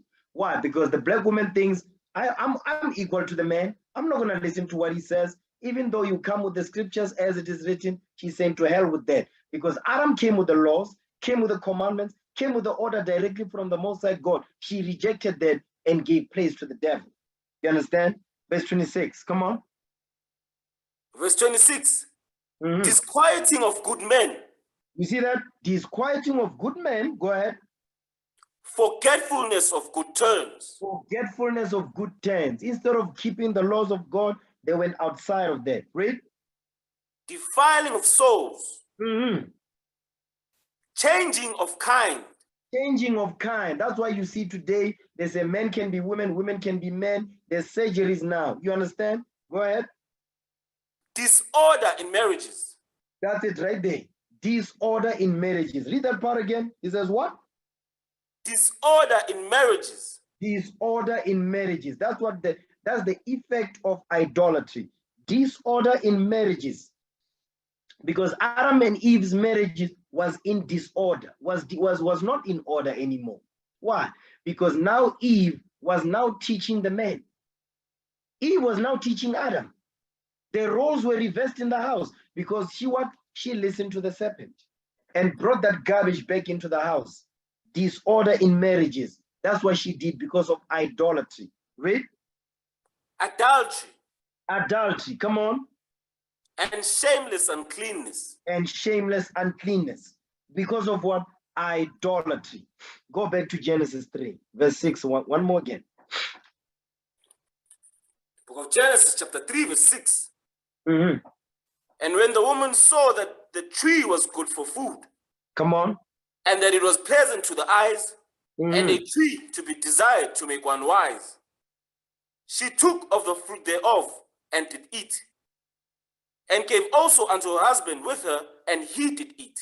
You see that? This is now is called the fall of man. Why? Because Adam listened to his wife. Adam listened to his wife. There was disorder in their marriage now. Why? Because now the roles are reversed. Adam is now listening to his wife, not the other way around. You understand? Watch this. Give me the book. Give me the book of Genesis. Okay, Genesis 3 verse 17. The book of Genesis chapter 3 verse 17. Because at this point, Adam now is defiled by his woman. Adam right here is defiled by his woman. Read verse 17. Watch this. And unto Adam he said, because thou hast hearkened unto the voice of thy wife, and hast eaten of the tree of which I commanded thee, saying, thou shalt not eat of it. Cursed is the ground for thy sake. In sorrow shalt thou eat. In sorrow shalt thou eat of it all the days of thy life. You see what the Lord is telling Adam? He says, because you hearken unto the voice of your wife, because you listen to your wife. And I told you, don't listen to your wife. You're the head of the house. Why are you listening to your wife? Why are you getting advice from your woman? The Lord is saying, because you hearken unto the voice of your wife, and has eaten of the tree of which I commanded thee, saying, thou shalt not eat of it, cursed is the ground for thy sake. Now you're going to be doing 9 to 5. You understand? Now you're going to be building skyscrapers. You're going to go back and live in the ghettos. That's what we have now. You understand? It says what? In sorrow shalt thou eat of it all the days of thy life. Now the black man is at the bottom. We're struggling. Why? Because of listening to the woman. So today, when you see all these simps today, weak black men who cannot stand up to the woman, guess what? That's the reason why today you see black women are empowered. Why? Because the black man does not want to take up his rightful place, pick up this Bible and set his house in order. He's scared. He's afraid. Not this black man. Oh, hell no. We're not going to repeat the same mistakes that our forefathers did. No. Watch this. Now, I'm going to show you something this day. Give me 2nd Ezra chapter 7, verse 48. 2nd Ezra 7, verse 48. Watch this. Because what is happening here is our forefather Adam, guess what? What he did, it didn't only affect him, but he affected all the seed of Adam that come after him, which is us today, the sons of God, the children of Israel after the flood. Read it. Second book of Ezra, chapter 7, verse 48. O thou Adam, what hast thou done? What did you do, Adam? Why did you listen to your woman? Go ahead. For though it was thou that sinned, thou art not fallen alone. No, it's not. This only did not affect you only. Watch this. Go ahead. But we all that come of thee. You see that? But we all that come of you. Meaning what? The sons of God, the direct descendants of Adam, us. Guess what? We now are covered with the same thing. We're no longer getting immortality. We're not immortal anymore. Now we have to work tooth and nail every day, you understand, to keep God's commandments so we can get our kingdom back. That's what we're reading here. Now, watch this. Give me Revelation chapter 14. No. Before we get there, let me share my screen, okay? Because what we just read now is this right here. This is, at this point, Adam was defiled by Eve. The philosophies that came with Eve, our foremother, to bring disorder in that marriage. Watch this. Let me share my screen. I want you to read this right here. Reading from Wikipedia.org. International Women's Day. Read.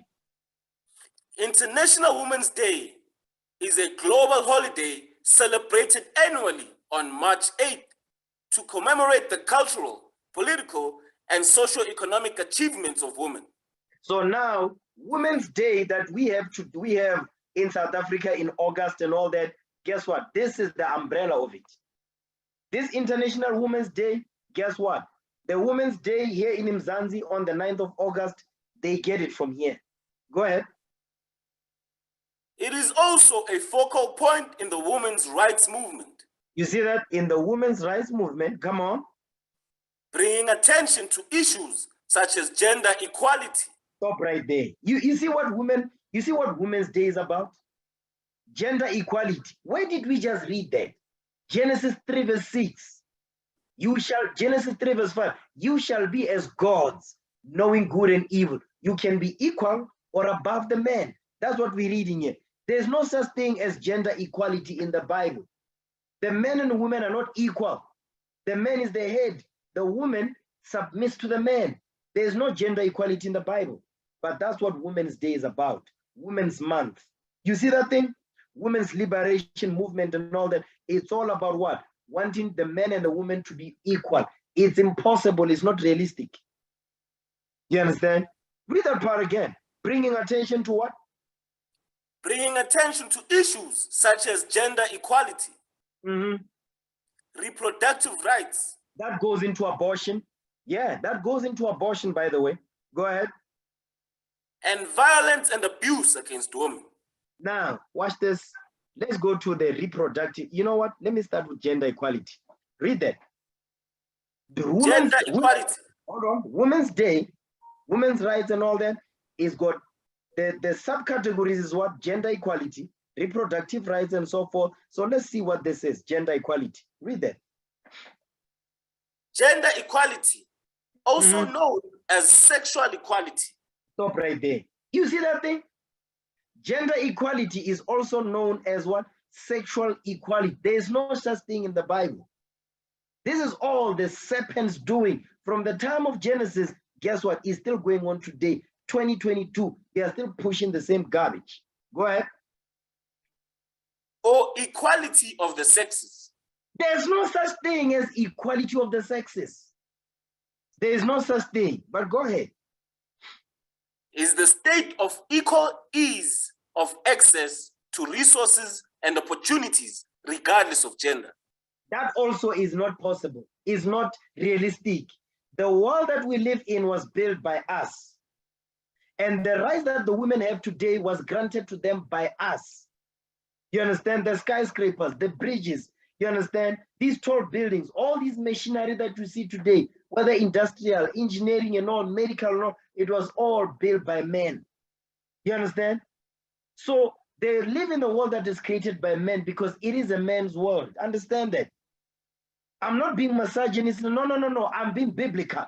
Strictly biblical. You know, I'm not going to apologize for that thing. No. So what you're saying here is not realistic. You understand?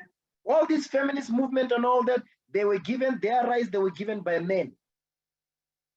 You understand? Read. Including economic participation and decision making. They cannot do that. Economic, but listen, the hard subjects, the hard sciences and all that, you primarily see men in there.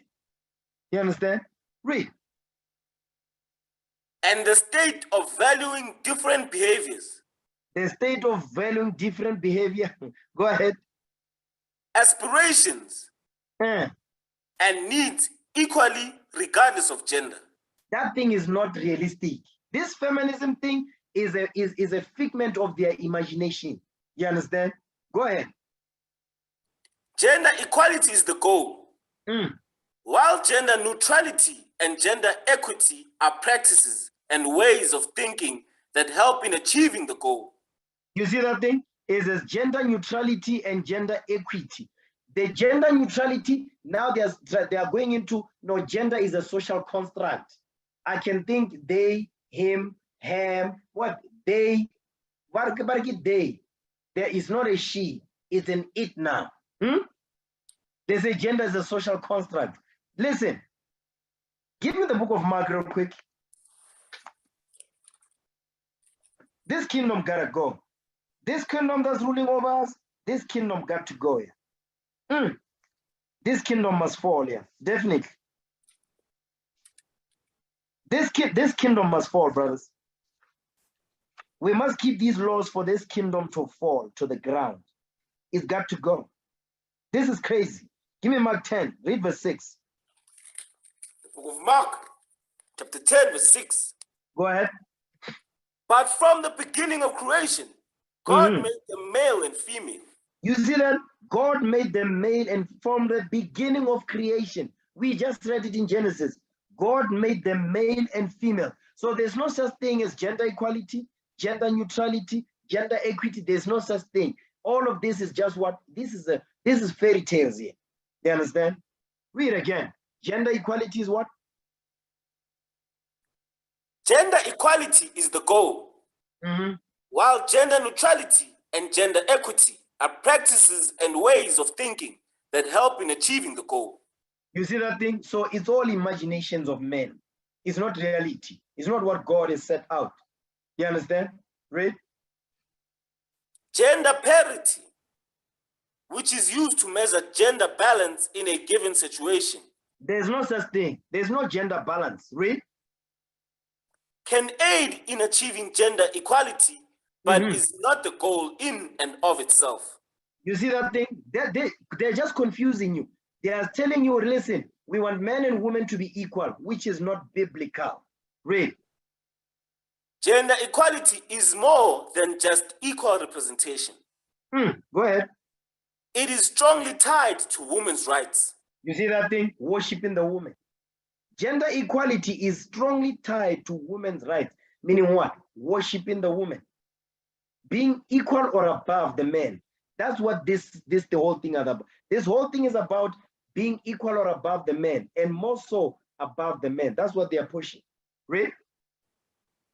And often requires policy changes.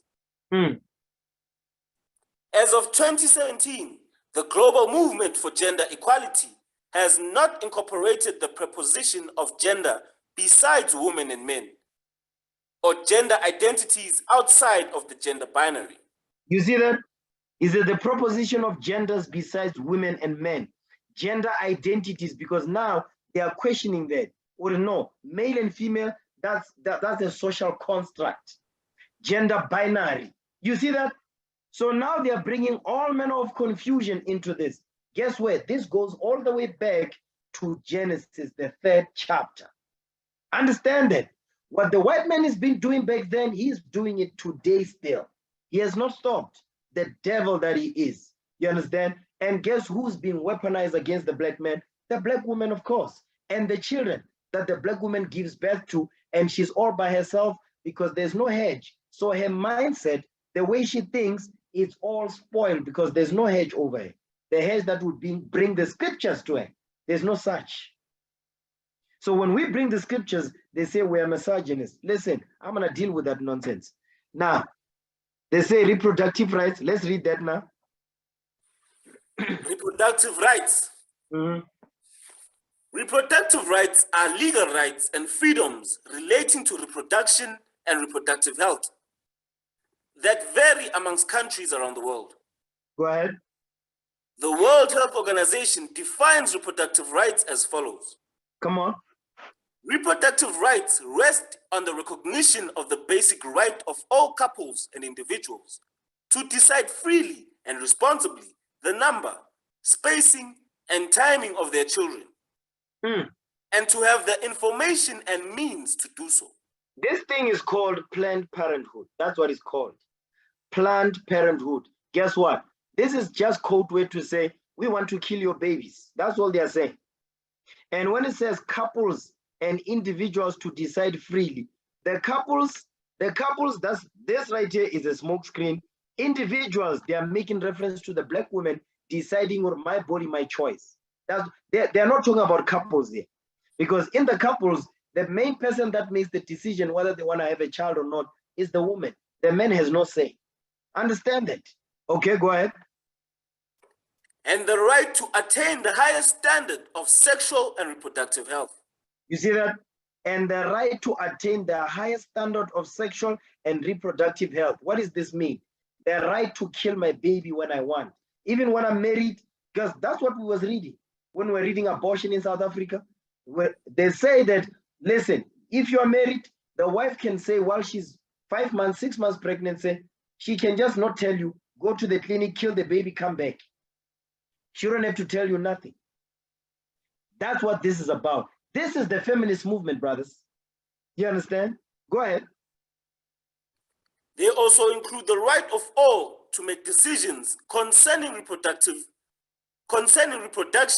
free of discrimination, coercion, and violence. Meaning what? They don't want nobody to say nothing about this thing. We're going to talk about it. Next paragraph. Come on. Women's reproductive rights may include some or all of the following. Abortion rights movements. There it is right there. You see this? Reproductive rights it all boils down to one thing and one thing only. Abortion, killing, murder. You understand? Sacrificing children to Molech. That's what this whole thing is about. All this. Give me that in Psalms, okay? Psalms 106. You see, all of these things, they just code words for murder, evil, worshiping of idols, bringing disorder into marriages, destroying the black family, the Israelite nation, because the target is our nation. Read that. Psalms 106, read verse 30, read verse 34. The book of Psalms, chapter 106, verse 34.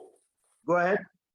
They did not destroy the nations concerning whom the Lord commanded them, but were mingled among the heathen and learned their works. You see that? But we were mingled among the heathens and learned their wicked demonic works. Read.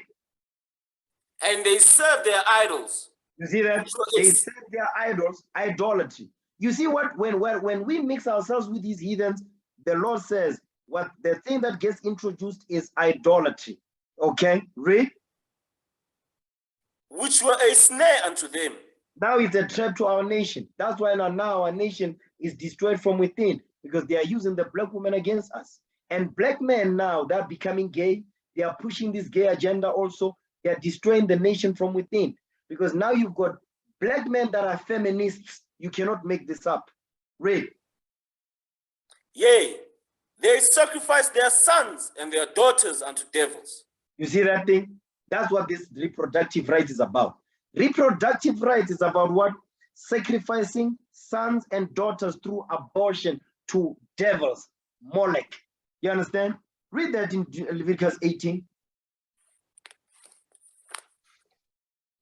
These nations, they just come with idols. Understand that? Leviticus 20. I think that's what I want. Leviticus chapter 20. Read verse 1. Leviticus 20 and 1. Watch this. The book of Leviticus chapter 20 verse 1. Come on. And the Lord spake unto Moses, saying, again, thou shalt say to the children of Israel, whosoever he be of the children of Israel, or of the strangers that sojourn in Israel, that giveth any of his seed unto Moloch, he shall surely be put to death.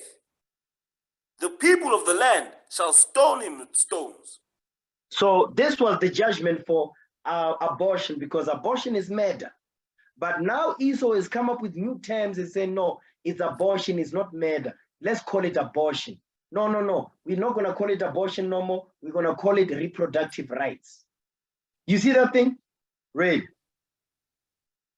And I will set my face against that man, and will cut him off from among his people, because he hath given of his seed unto Moloch, to defile my sanctuary and to profane my holy name. You see that thing? Abortion. So guess what? They say, no, don't use the word murder. Use the word abortion. No, don't use the word abortion. Use the word reproductive rights. You understand? Okay, go back to the article. It says abortion rights movement. Go ahead.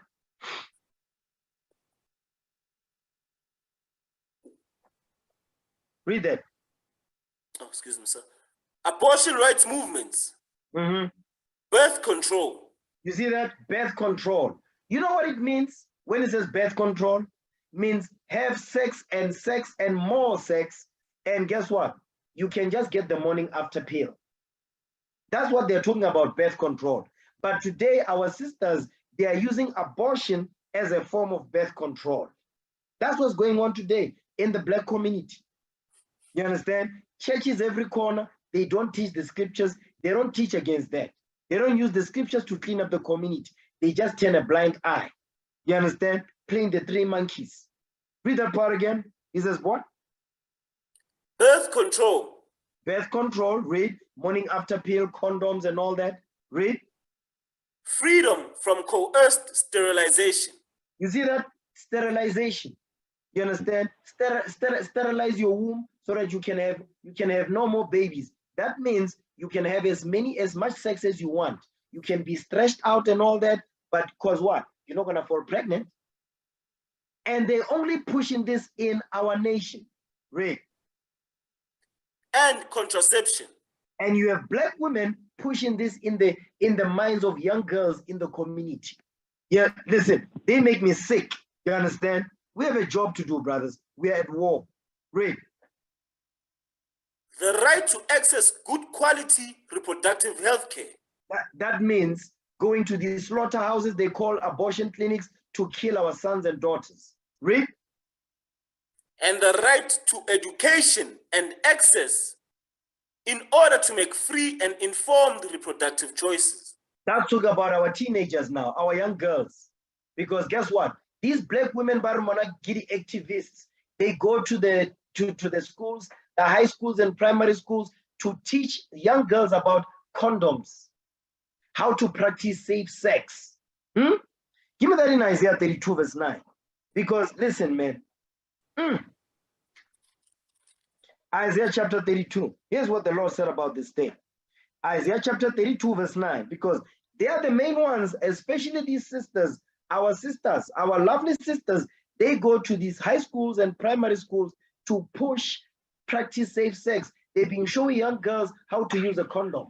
I mean, listen, read that verse for me. The book of Isaiah, chapter 32, verse 9. Read. Rise up, ye women that are at ease. Because these black women, they are at ease. They are ones that are pushing abortion, reproductive rights, and saying, no, we are creating safe and clean abortions and all that. They are at ease. They are okay with the destruction of our nation. They are okay with that. Read. Hear my voice, ye careless daughters. Because they are careless daughters. They are no longer applying the laws of God to be what? They're no longer following the footsteps of our foremothers in the past. Who Shifra, who poor. Our foremothers that said, hell to the no. We're not going to allow Pharaoh to kill the young boys that are born in Egypt. Read. Give ear unto my speech. They must give ear unto the word of the Most High God. That's the speech. Read.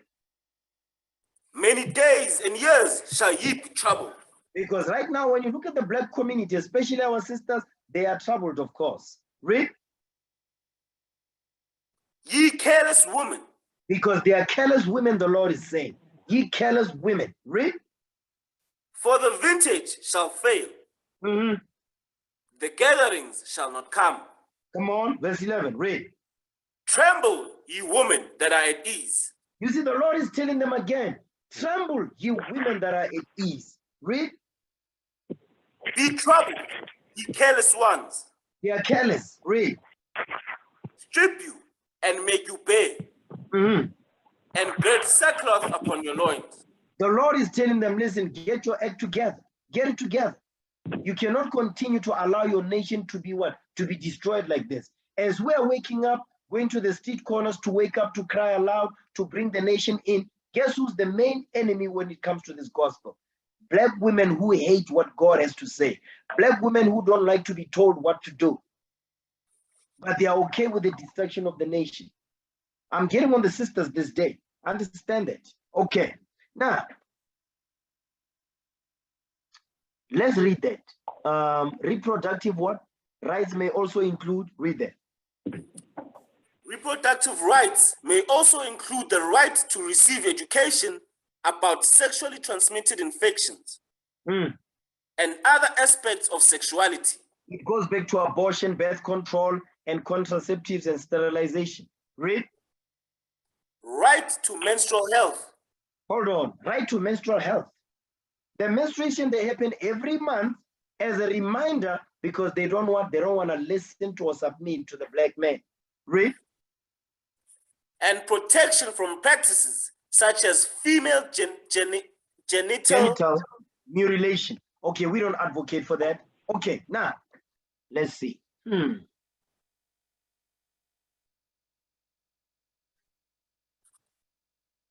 Yeah, read that. Because this International Women's Day and all that, it all is the brainchild is what? Feminism. Where did it begin? In Genesis with Adam and Eve. When Eve listened to the woman, listened to the serpent, and brought garbage to Adam. And Adam also, he listened to that. Read that. Women's rights. Women's rights. Women's rights are the rights and entitlements claimed for women and girls worldwide. You see, rights and entitlements. Go ahead. They form the basis of the women's rights movement in the 19th century and the feminist movements during the 20th and 21st centuries. You see that? So this women's rights, Women's Day, Women's Month, is all rooted in the feminist movement. Go ahead. In some countries, these rights are institutionalized or supported by law, local custom, and behavior. Like South Africa is one of them. Go ahead. Whereas in others, they are ignored and suppressed. Because why? They are still traditional, especially near Eastern countries like what? Nigeria, the so-called Middle East, which is Near East. You understand? They are still holding on to the traditions that are written in the scripts. That's why in Saudi Arabia and all of that, Afghanistan, Iran and all that, they don't push that. This women's rights movement and all, there's no such thing over there. Why? Because America is the one that is pushing all this garbage to the whole earth. You understand? So now when you go to the Bundus and all of that, there's the traditions of the scriptures, they're still being applied, although many of them are diluted. You understand? Because why? The white man is using television to propagate all this garbage in the minds of our people, whether it's in the rural areas, in the cassis, or in the suburbs. Go ahead. They differ from broader notions of human rights through claims of an inherent historical and traditional bias against the exercise of rights by women and girls in favor of men and boys. You see that? So now to hell with the men and the boys, we're focusing on the women and girls, girl power. That's why when you look at that, you see that? Who's in the forefront of the feminist movement? The white woman. But the white woman, she still has her man. The black woman is single and independent and alone. You cannot make this up. Now, this women's movement, right? This, there's something that I needed to read, actually. Let me see. Give me 1 second.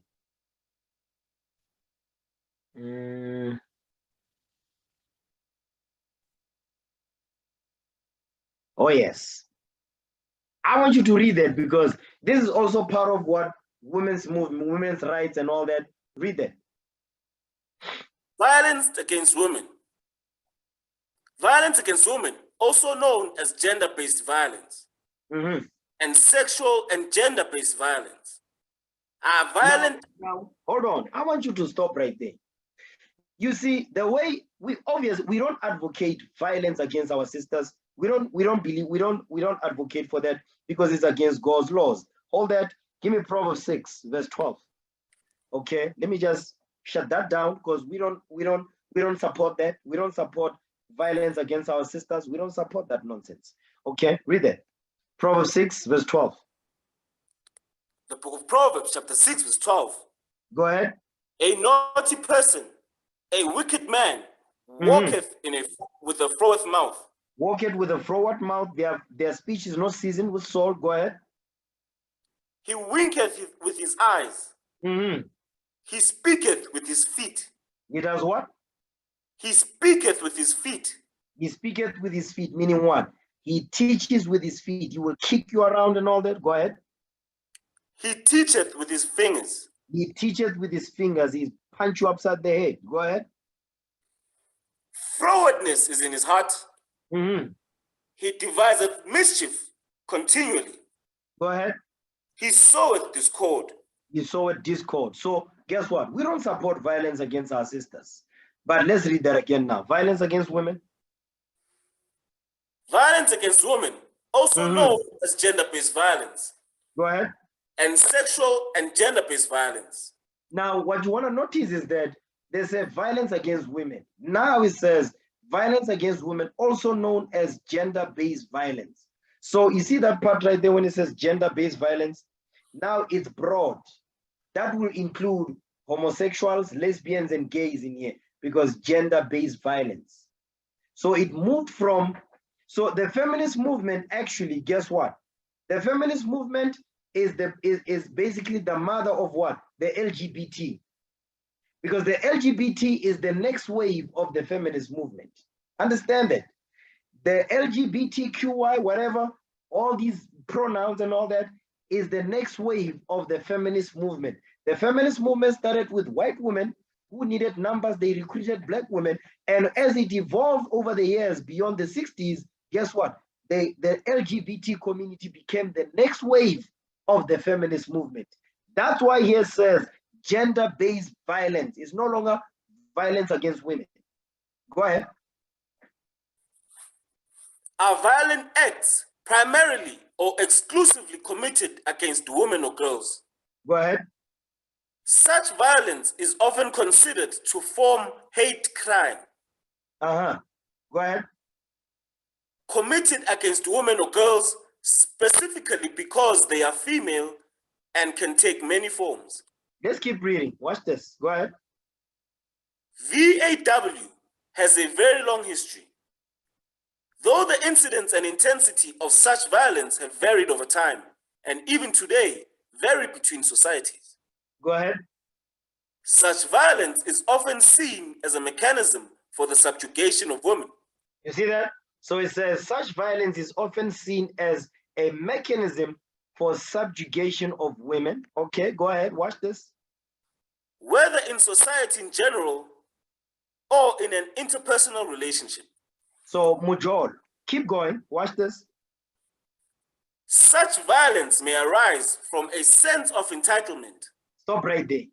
It says violence against women, it says it arises from the sense of entitlement from who?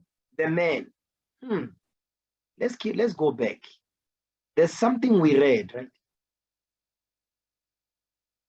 Anybody remember something we read? Yes, sir. We read something about that. Entitlement. Where did we read that? Come on, brothers. I think it was under women's rights, sir. Okay, let's see.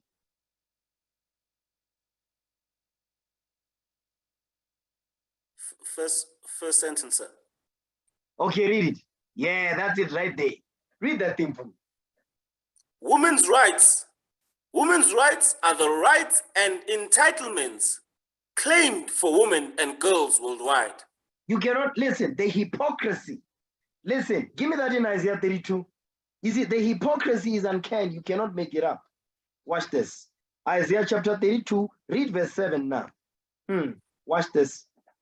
The book of Isaiah, chapter 32, verse 7. The instruments also of verse 6, that's what I want. Verse 6. Read that. The book of Isaiah, chapter 32, verse 6. For the vile person will speak villainy, and his heart will work iniquity. You see that? Is that the vile person will speak villainy, and his heart will work iniquity. They will sit down to come up with sin. Read. To practice hypocrisy. You see that thing? So this Women's Day, Women's Rights, Women's Month is to practice hypocrisy. Because listen, it says women's rights are the rights and entitlements claimed for women and girls worldwide. They are practicing hypocrisy. Go ahead. And to utter error against the Lord. You see that thing? They are uttering error against the Lord. Because this whole thing is about what? Wanting to be equal or above the man. That's why we went into the book of Genesis. Read. To make empty the soul of the hungry. And he will cause the drink of the thirsty to fail. Because the soul of the hungry, we are the ones that are hungry for the truth. And guess what? We are the thirsty. Guess what? They're still taking the drink from the thirsty. Now, let's go back. Read that. Such violence. Okay, come on. Such violence may arise from a sense of entitlement. You see that? It says such violence, it says it arises from the sense of entitlement. But guess we just go through reading that women's rights, it's about what? Entitlement. Go ahead. Superiority. Superiority, because guess what? The entitlement and the superiority is talk about the men. Listen, we read the order of the men and women and children in the marriage. Is the Most High God, Christ, men, women, and children. That's God's order. We're not gonna go against that. There's no such thing as gender equality. You understand? And it doesn't mean that we abuse our women. No, we love our women. That's why we marry them. What the hell is this? Keep going. Misogyny. Misogyny. They say, because listen, what we read in 1 Corinthians 11, verse 3, the black woman will hear them say, you see, you are being misogynistic. Now, let's get the definition of what does it mean. What is misogyny? Yeah, read that. Misogyny. Misogyny is hatred of, contempt for, or prejudice against women. You see that thing? Keep going. It is a form of sexism that keeps women at a lower social status than men. Go ahead. Thus maintaining the societal roles of patriarchy. Hold on. So you see that? Thus maintaining the societal role of patriarchy. The Bible is book about patriarchy. We're not going to go against that. The men are the leaders. Go back to 1 Corinthians 11, verse 3. We're not going to deviate from what the Most High God says. You understand? Read it. 1 Corinthians 11, verse 3. Come on.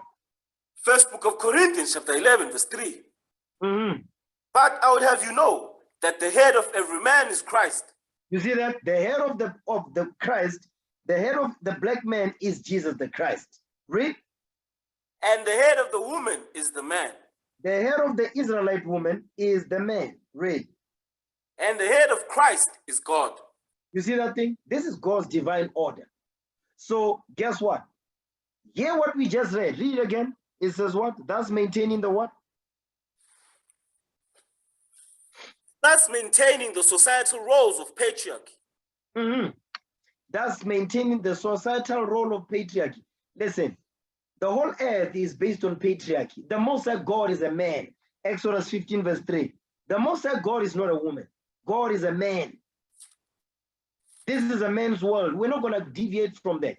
You understand? And we love our sisters. And our sisters, guess what? They have their role according to Titus 2.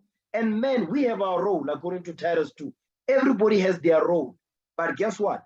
Because the devil, the white man, he's the one that is pushing demonic activity in the nation of Israel. That's why today the black woman thinks she's equal or above the man. And when the man says order in the house, she says, I'm being abused. Is he putting hands on you? No, but he's telling me what to do. Come on, sister. That's what the Bible says. If you don't believe that, then you don't need to be married.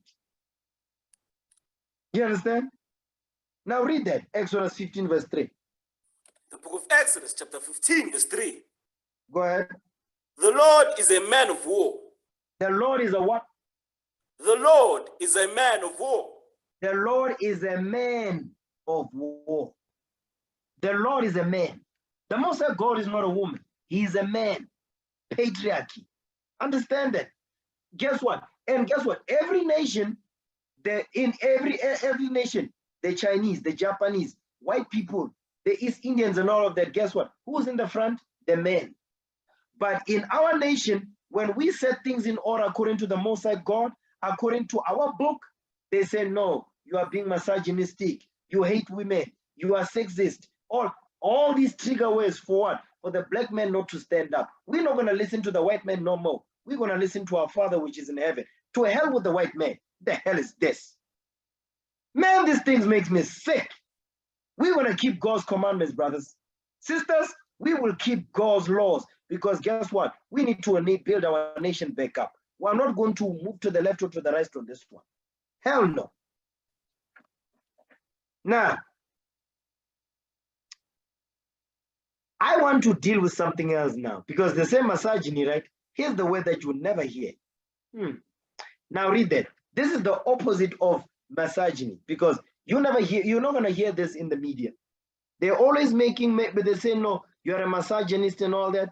Let's see the opposite of misogyny. Read that.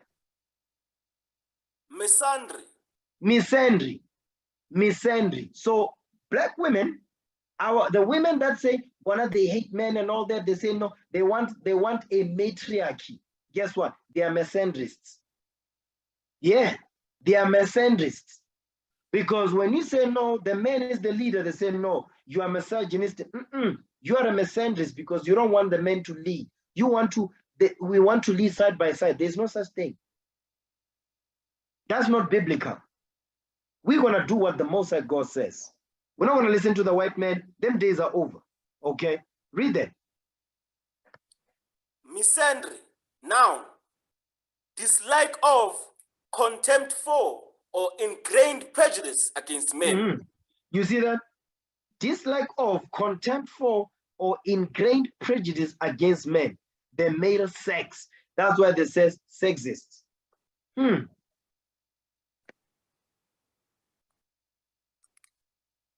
Okay, that's it on that. I didn't want to go there.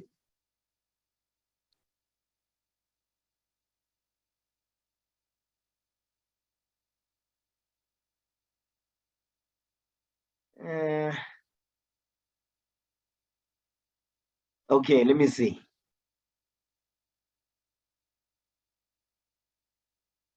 Yeah, read that again. Misogyny. Read that whole paragraph again. Misogyny. Misogyny is hatred of, contempt for, or prejudice against women. Go ahead. It is a form of sexism that keeps women at a lower social status than men. Read. Thus maintaining the societal roles of patriarchy. You see that thing? Maintaining the societal role of patriarchy. Of course we're going to maintain it. Why? Because it's biblical. Go ahead. Misogyny has been widely practiced for thousands of years. It is reflected in art, literature, human societal structure, historical events, mythology, philosophy, and religion worldwide. You see that thing? Our religion is the keeping of the laws of God. And the laws of God says there must be order in the house. We're not going to deviate from that. Why? Because for too long, our nation has been divided, destroyed, single parent household, baby fathers, baby mamas, and all that. The nations, they like that. When we now want to bring our nation back in order, they say, no, you are misogynist, you hate women. You understand? We don't hate our women. That's why we're marrying them.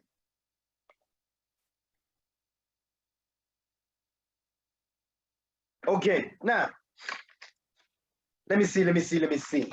I definitely wanted, there's a lot more I want to cover, but I don't think I'll be able to cover all this.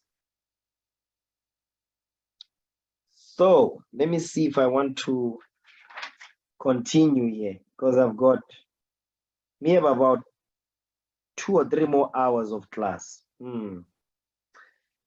Okay. Let me see.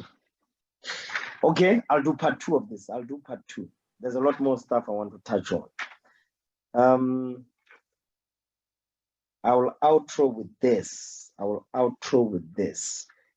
Go back to Genesis 3. Genesis 3, read verse 17 again.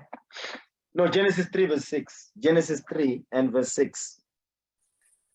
Book of Genesis, chapter 3, verse 6. Go ahead. And when the woman saw that the tree was good for food, and that it was pleasant to the eyes, and the tree to be desired to make one wise, she took of the fruit thereof, and did eat, and gave also to her husband with her, and he did eat. You see that? So now Eve brought philosophies to her husband Adam. You understand? And she was not supposed to do that, but she went against her husband. You understand? So jump down to verse 16. Verse 16. And to the woman he said, I will greatly multiply thy sorrow and thy conception. Because of what? Because she did not want to submit herself to her husband. Why? Because she wanted to be equal or above her man. Right? And the Lord says, because of that, menstrual cramps, you're going to have menstrual cramps every month. And when you give birth, you're going to give birth in pain. Why? To remind you of being disobedient to your husband. Right? In sorrow thou shalt bring forth children, Mhm. and thy desire shall be to thy husband, Come on. and he shall rule over thee. You see that thing? The woman's desire will be to her husband, and he, the husband, will rule over her according to what? The laws of God. We're not talking about abuse and not. No, no, no. We're talking about what? Rule your house according to the laws of God as it is written. That's it. You understand? Go ahead. And unto Adam he said, Mhm. because thou hast hearkened unto the voice of thy wife. Because our forefather Adam listened to he listened to his wife, which is what today they are pushing in society, for the black man to submit to the black woman. That's not going to happen. We're not doing that. Now that we're waking up, we know who we are. We're going to do what the Most High God is saying, as it is written. Read. And hast eaten of the tree, of which I commanded thee, saying, thou shalt not eat of it.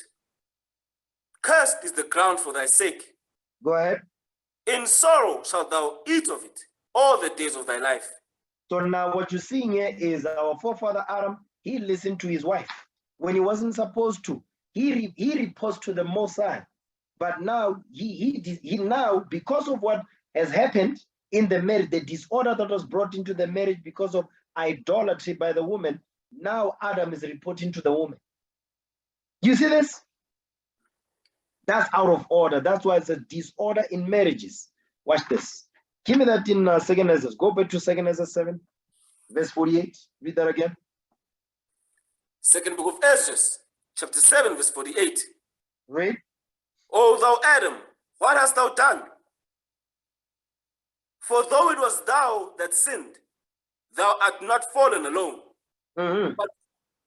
but we all that come of thee. But we all that come of thee, because why? The same judgment that came upon Adam, we also got affected by that same judgment this day. Give me that in Revelation chapter 14. This is an outro, which will be part of part 2 on the moral Lord's will.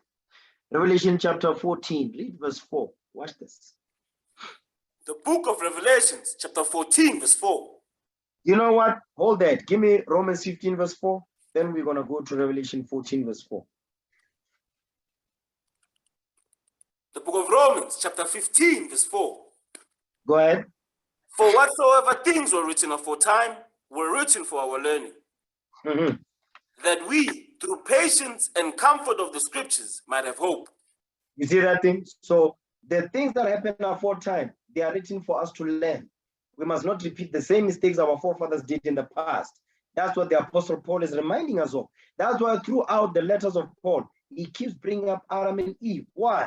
Because so we don't repeat the same mistake that our forefathers and foremothers did. We must learn. We must do better. Okay? Revelation 14, verse 4. Read. The book of Revelation, chapter 14, verse 4. These are they which were not defiled with women. You see that? These are they which were not defiled with women. So guess what? Us learning what happened in the past, not to repeat the same mistakes our forefathers and foremothers did, guess what? We must make sure that we are not what?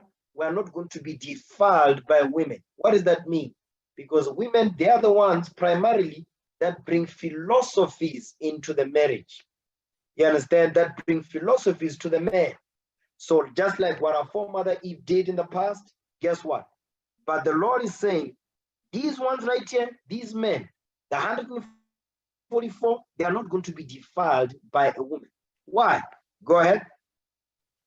For they are virgins. They are pure, meaning they are pure. They keep the commandments of the Most High God. They are virgins. Again, a virgin is not defiled. A virgin, they are what? They are free from all sin with men. Like our foremother Sarah, she says, I'm free from all sin with men. Guess what? When it says they are virgin, meaning what? They have not been defiled spiritually by a woman and their philosophies that come with them, primarily. Go ahead. These are they which follow the Lamb whithersoever he goeth. They follow Christ whithersoever we go. Whatever Christ says do, we do it. Go ahead. These are redeemed from among men. You see that thing? These were redeemed from among men, because the 144,000 are men. Read. Being the first fruits unto God and to the Lamb. You see that thing? All praises to the Most High. So guess what? Our job, brothers, is to make sure that we don't get defiled by women. We don't get defiled by sisters. Why? Because sisters primarily, they are the ones that bring philosophies most of the time. That's why that's why the Most High God says, get that in Proverbs 8 verse 4. The Lord is dealing with the men first. You understand? That's why when the serpent, the spirit that is in the white man today, did not go to Adam. He went to Eve. You understand? Because he understood that she's the weaker vessel. Okay. Proverbs chapter 8, read verse 4. The book of Proverbs, chapter 8, verse 4. Go ahead. Unto you, O men, I call, Mhm. and my voice is to the sons of men. You see that? It says, unto you, O men, I call. My voice is to the sons of men. So in God's movement, the men are the leaders, and the Lord is calling the men first because we are the leaders of the nation, the 12 tribes of the nation of Israel. That's why the Lord is calling us first to set things in order. You understand? To learn, to understand how to build the nation, how to organize our people, how to educate them, so we can what? So we can move as one, be in the same mind, the same spirit, the same judgment, together with our sisters and the children together. That's how we build the nation. This is nation building time, brothers. We must understand that. Sisters too, you must also fall within your roles. You understand? There's multiple classes on YouTube that we put out about the role of the sisters. So guess what? You want to learn more? You must go back to those videos and watch and learn some more. Rekindle your spirit in that area so you don't misunderstand what's coming out. Okay? So I'm going to end the class right here. I'll do part 2 on the moral Lord's will. Okay? Let's break bread this day. In the name of our Lord and Savior, Jesus the Christ. For I have received of the Lord that which also I delivered unto you, that the Lord Jesus, the same night in which he was betrayed, took bread, and when he had given thanks, he brake it and said, Take, eat, this is my body, which is broken for you. This do in remembrance of me. After the same manner also he took the cup when he had supped, saying, This cup is the New Testament in my blood. This do ye, as oft as ye drink it, in remembrance of me. For as often as ye eat this bread and drink this cup, ye do show the Lord's death till he come. Wherefore whosoever shall eat this bread and drink this cup of the Lord unworthily shall be guilty of the body and blood of the Lord. But let a man examine himself, and so let him eat of that bread and drink of that cup. For he that eateth and drinketh unworthily eateth and drinketh damnation to himself, not discerning the Lord's body. For this cause many are weak and sickly among you, and many sleep. In the name of our Lord and Savior, Jesus the Christ, we pray. Amen. Let's give the Lord a hand for that. All praises to the Most High.